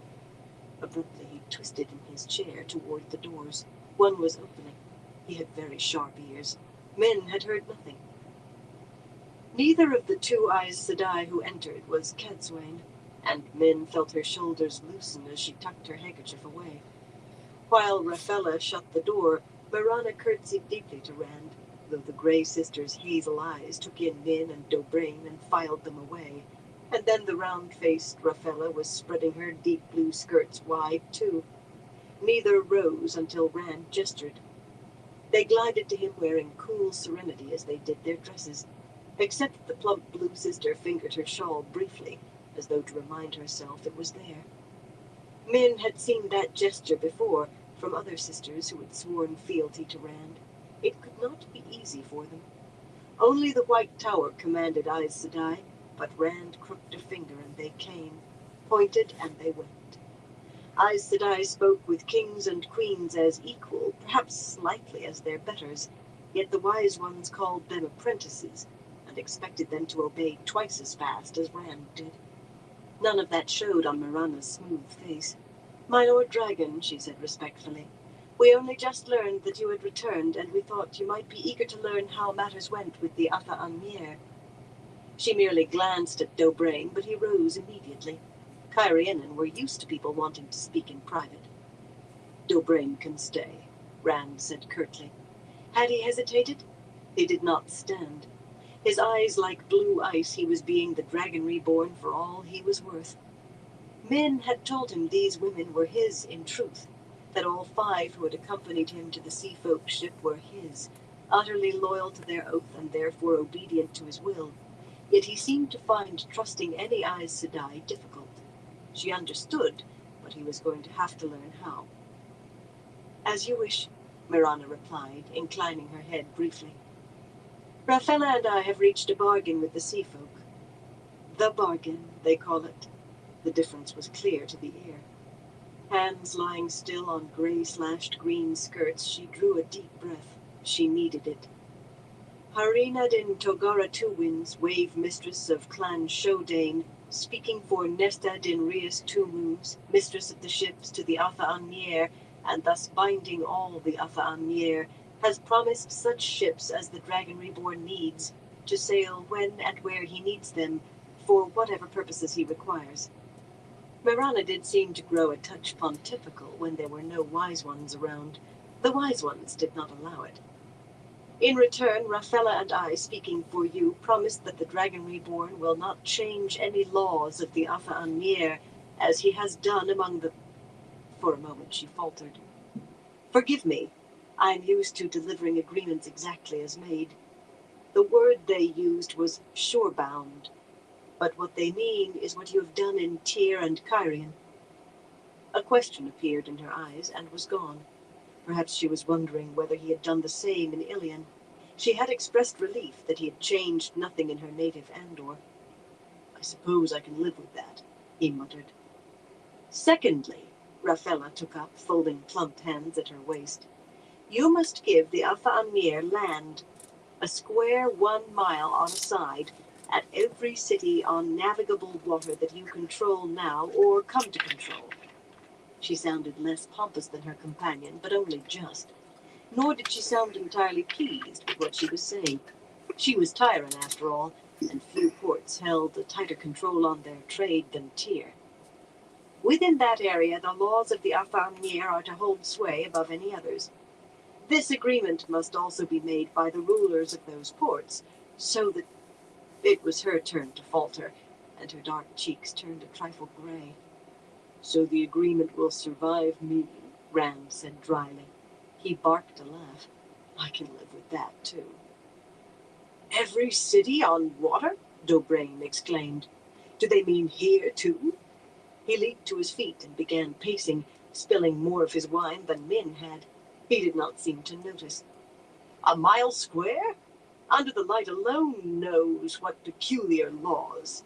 I've traveled on a sea-folk ship, and it is peculiar. Bare legs are not in it. And what of the customs duties and docking fees and... Suddenly he rounded on Rand. He scowled at the Aes Sedai, who paid him no mind, but it was to Rand he spoke, in a tone bordering on roughness. They will ruin Kyrian in a year, my Lord Dragon. They will ruin any port where you allow them to do this. Men agreed silently, but Rand merely waved a hand and laughed again. They may think so, but I know something of this, Dobrain. They didn't say who chooses the land, so it doesn't have to be on the water at all. They'll have to buy their food from you and live with your laws when they leave, so they can't be too arrogant. At worst, you can collect your customs when the goods come out of their sanctuary. For the rest, if I can accept it, you can too. There was no laughter in his voice now, and Dobrain bowed his head. Men wondered where he had learned all that. He sounded a king, and one who knew what he was doing. Maybe Elaine had taught him. Secondly implies more, Rand said to the two Aes Sedai. Marana and Raphella exchanged glances, unconsciously touched skirts and shawls, and then Marana spoke, her voice not at all pompous. In fact, it was much too light. Thirdly, the Dragon Reborn agrees to keep an ambassador chosen by the Atha Amir with him at all times. Harina Din Togara has named herself. She will be accompanied by her Windfinder, her Swordmaster, and a retinue. What? Rand roared, springing from the chair. Raphella rushed ahead, as though afraid he might cut her off. And fourthly, the Dragon Reborn agrees to go promptly to a summons from the mistress of the ships, but not more than twice in any 3 consecutive years. She finished, panting a little, trying to make the last sound like extenuation. The dragon's scepter flew from the floor behind Rand, and he snagged it out of the air without looking. His eyes were not ice anymore, they were blue fire. A sea-folk ambassador clinging to my heels? He shouted. Obey summonses? He shook the carved spearhead at them, the green and white tassel flailing. There are a people out there who want to conquer all of us and might be able to do it. The Forsaken are out there. The Dark One is waiting. Why didn't you agree I'd caulk their hulls while you were about it? Normally men tried to soothe his temper when it flared, but this time she sat forward and glared at the Aes Sedai. She agreed with him fully. They had given away the barn to sell a horse. Raphella actually swayed before that blast, but Marana drew herself up, her own eyes managing a good imitation of brown fire flecked with gold. You castigate us? She snapped in tones as frosty as her eyes were hot. She was Aes Sedai as the child men had seen them, regal above queens, powerful above powers. You were present in the beginning, Taviran, and you twisted them as you wanted them. You could have had them all kneeling to you, but you left. They were not pleased to know they had been dancing for a Taviran. Somewhere they learned to weave shields, and before you were well off their ship, Raphella and I were shielded. So we could not take advantage with the power, they said. More than once, Harina threatened to hang us in the rigging by our toes until we came to our senses, and I, for one, believe she meant it. Feel lucky that you have the ships you want, Rand al'Thor. Harina would have given you a handful. Feel lucky she didn't want your new boots and that ghastly throne of yours as well. Oh, by the by, she formally acknowledged you as the Koramor. May you get a bellyache from it. Men stared at her. Rand and Dobrain stared at her, and the Kyrianen's jaw hung open. Raphella stared, her mouth working soundlessly. For that matter, the fire faded from Marana's eyes, and they slowly grew wider and wider, as if she were just hearing what she had said. The dragon's scepter trembled in Rand's fist. Men had seen his fury swell near to bursting for far less. She prayed for a way to avoid the explosion, and could not see one. It seems, he said finally, that the words a Taviran drags out aren't always the words he wants to hear. He sounded calm. Min was not about to think sane.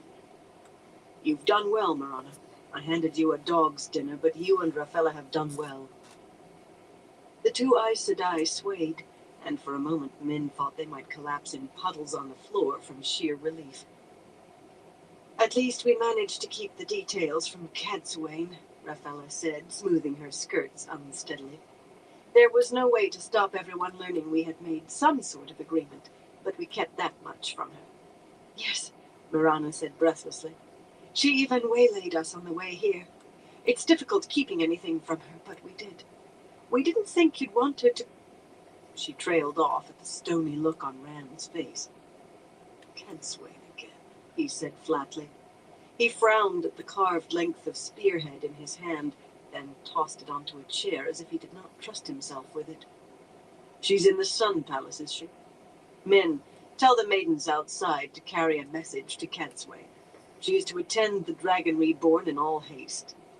"Rand, I don't think—" Min began uneasily, but Rand cut in, not harshly, but quite firmly.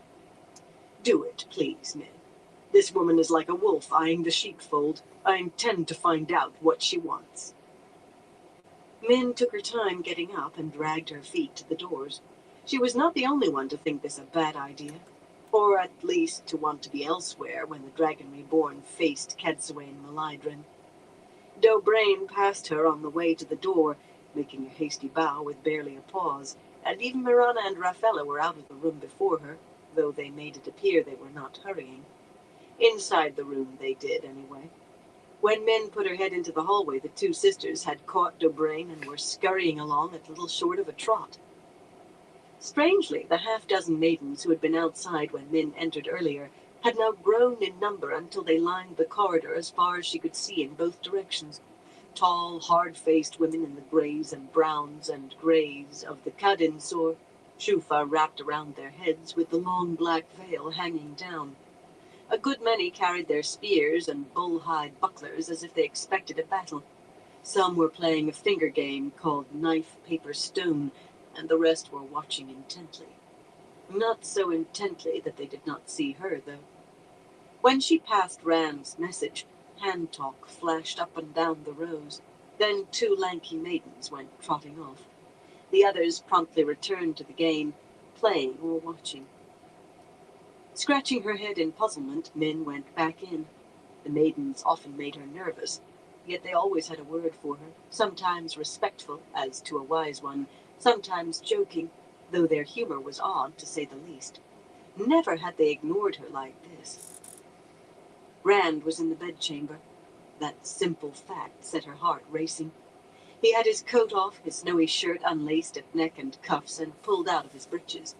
Sitting on the foot of the bed, she leaned back against one of the heavy blackwood bedposts and swung her feet up, crossing her ankles. She had not had a chance to watch Rand undress himself, and she intended to enjoy it. Instead of continuing, though, he stood there looking at her. "What can Cadsuane possibly teach me?" he asked suddenly. "You and all the Ashaman," she replied. That had been her viewing. "I don't know what, Rand. I only know you have to learn it. All of you do." It did not seem he intended to progress beyond letting his shirt hang down. Sighing, she went on. "You need her, Rand. You can't afford to make her angry. You can't afford to chase her away." Actually, she did not think 50 Murdrals and 1,000 Trollocs could chase Cadsuane anywhere, but the point was the same.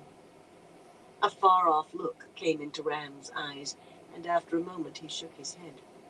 "Why should I listen to a madman?" he muttered almost under his breath. Light! Did he really believe Luz Theron Telamon spoke in his head? Let someone know you need them, Min, and they have a hold on you. A leash to pull you where they want. I won't put a halter on my own neck for any Aes Sedai. Not for anyone. Slowly his fists unclenched. "You I need, Min," he said simply. "Not for your viewings. I just need you." Burn her! But the man could sweep her feet out from under her with a few words. With a smile as eager as hers, he grasped the bottom of his shirt with both hands and bent to begin hauling it over his head. Lacing her fingers over her stomach, she settled back to watch. The three maidens who marched into the room no longer wore the shufa that had concealed their short hair in the corridor. They were empty-handed, and no longer wore those heavy blade belt knives either. That was all Min had time to notice. Rand's head and arms were still inside the shirt, and Somara, flaxen-haired and tall even for an Aiel woman, seized the white linen and tangled it, trapping him. Almost in the same movement, she kicked him between the legs. With a strangled groan, he bent further, staggering. Nasser, fiery-haired and beautiful despite white scars on both sun-dark cheeks, planted a fist in his right side, hard enough to make him stumble sideways. With a cry, Min launched herself from the bed. She did not know what madness was happening here and could not even begin to guess. One of her knives came smoothly from each sleeve, and she threw herself at the maidens, shouting, "Help! Oh, Rand! Somebody help!" At least that was what she tried to shout. The third maiden, Nandera, turned like a snake, and Min found a foot planted in her stomach. Breath rushed out of her in a wheeze. Her knives flew from numb hands, and she turned a somersault over the graying maiden's foot, landing on her back with a crash that drove out what little air remained in her. Trying to move, trying to breathe, trying to understand, all she could do was lie there and watch. The three women were quite thorough. Nasser and Nandera pounded Rand with their fists, while Somara held him bent over and caught in his own shirt. Again and again and again they drove studied blows into Rand's hard belly, into his right side. Min would have laughed hysterically had she had any breath. They were trying to beat him to death, and they very carefully avoided hitting anywhere near the tender round scar in his left side, with the half-healed slash running through it. She knew very well how hard Rand's body was, how strong, but no one could stand up to that. Slowly his knees folded, and when they thumped to the floor tiles, Nandera and Nasser stood back. Each nodded, and Somara released her hold on Rand's shirt. He fell forward on his face. She could hear him gasping, fighting groans that bubbled up despite his efforts. Kneeling, Somara pulled his shirt down almost tenderly. He lay there with his cheek on the floor, eyes bulging, struggling for breath. Nasser bent to catch a fistful of his hair and turned his head up. "We won the right for this," she growled. "But every maiden wanted to lay her hands on you. I left my clan for you, Rand al'Thor. I will not have you spit on me." Somara moved a hand as if to smooth hair out of his face, then snatched it back. "This is how we treat a first brother who dishonors us, Rand al'Thor," she said firmly. "The first time. The next, we will use straps." Nandera stood over Rand with fist planted on her hips and a face of stone. "You carry the honor of Far Darai's Mai, son of a maiden," she said grimly. "You promised to call us to dance the spears for you, and then you ran to battle and left us behind. You will not do this again." She stepped over him to stride out, and the other two followed. Only Somara glanced back, and if sympathy touched her blue eyes, there was none in her voice when she said, "Do not make this necessary again, son of a maiden." Rand had pushed himself up to hands and knees by the time Min managed to crawl to him. "He must be mad," she croaked. Light, but her middle hurt. "Ruark will—" She did not know what Ruark would do. Not enough, whatever it was. Sorelia would stake them out in the sun, to start. "When we tell her—" "We tell no one," he said. He almost sounded as if he had his breath back, although he was still slightly pop-eyed. How could he do that? "They have the right. They've earned the right." Men recognized that tone much too well. When a man decided to be stubborn, he would sit bare in a nettle patch and deny to your face that they made his bottom sting. She was almost pleased to hear him groan as she helped him to his feet. Well, as they helped each other. If he was going to be a pure wool-headed idiot, he deserved a few bruises. He eased himself onto the bed, lying back on the heaped pillows, and she snuggled in beside him. Not what she'd been hoping for, but as much as was going to happen, she was sure. "Not what I was hoping to use this bed for," he muttered. She was not sure she had been supposed to hear. She laughed. "I enjoy your holding me just as much as the other." Strangely, he smiled at her as if he knew she was lying. Her Aunt Mirren claimed that was one of the 3 lies any man would believe from a woman. "If I am interrupting," a woman's cool voice said from the doorway, "I suppose I could return when it is more convenient." Min jerked away from Rand as though burned, but when he pulled her back, she settled against him again. She recognized the Aes Sedai standing in the doorway, a plump little Kyrianan with 4 thin stripes of color across her full bosom and white slashes in her dark skirts. Daigyan Mosanailan was one of the sisters who had come with Cadsuane, and she was almost as overbearing as Cadsuane herself, in Min's opinion. "Who might you be when you're at home?" Rand said lazily. "Whoever you are, didn't anyone ever teach you to knock?" Min realized that every muscle in the arm holding her was hard as a rock, though. The moonstone dangling onto Daigyan's forehead on a thin silver chain swung as she slowly shook her head. Plainly, she was not pleased. "Cadsuane Sedai received your request," she said even more coolly than before, "and asked me to convey her regrets. She very much wishes to finish the piece of needlepoint she is working on. Perhaps she might be able to see you another day, if she can find time." "Is that what she said?" Rand asked dangerously. Daigyan sniffed disdainfully. "I will leave you to resume whatever you were doing." Min wondered whether she could get away with slapping an Aes Sedai. Daigyan eyed her frostily as if hearing the thought, and turned to glide from the room. Rand sat up with a muffled oath. "You tell Cadsuane she can go to the pit of doom," he shouted after the retreating sister. "Tell her she can rot." "It won't do, Rand," Min sighed. This was going to be harder than she had thought. "You need Cadsuane. She doesn't need you." "Doesn't she?" he said softly, and she shivered. She'd only thought his voice was dangerous before. Rand prepared carefully, dressing in the green coat again, sending Min with messages for the maidens to carry. At least they would still do that. His ribs ached almost as much on his right side as the wounds did on his left, and his belly felt as if he had been beaten with a board. He had promised them. He seized hold of Saidin, alone in his bedchamber, unwilling to let even Min see him falter again. He could keep her safe at least, somehow, but how could she feel safe if she saw him about to fall over? He had to be strong for her sake. He had to be strong for the world. That bundle of emotions in the back of his head that was Alana reminded him of the cost of carelessness. Right then, Alana was sulking. She must have pushed a wise one too far, because if she was sitting gingerly. "I still think this is lunacy, Rand al'Thor," Min said as he placed the crown of swords carefully on his head. He did not want those tiny blades to draw blood again now. "Are you listening to me? Well, if you intend to go through with it, I'm going with you. You admitted you need me, and you'll need me more than ever for this." She was in full fig, fists on her hips, foot tapping, eyes all but glowing. "You're staying here," he told her firmly.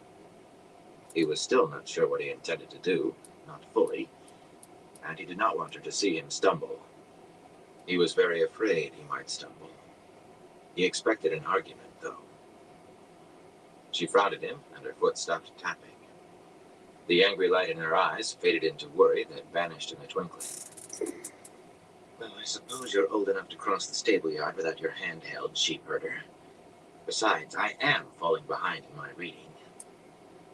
Dropping into one of the tall gilded chairs, she folded her legs beneath her and picked up the book she had been reading when he came in.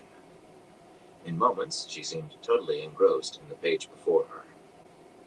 Rand nodded. That was what he wanted. Her here and safe. Still, she did not have to forget him so completely. There were 6 maidens squatting in the hallway outside his door. They stared at him flat-eyed, not speaking. And Dara's gaze the flattest of all. Though Samara and Nasser came close. Nasser was Shido. He would have to keep a hard eye on her. The Yashaman were waiting too, loose there in muttered dark. All right, everyone. I'm gonna call into this live for tonight. Well, I want to thank everyone for stopping by and everyone who keeps stopping by, showing me support. I definitely appreciate all y'all. Until next time, everyone. Y'all stay safe.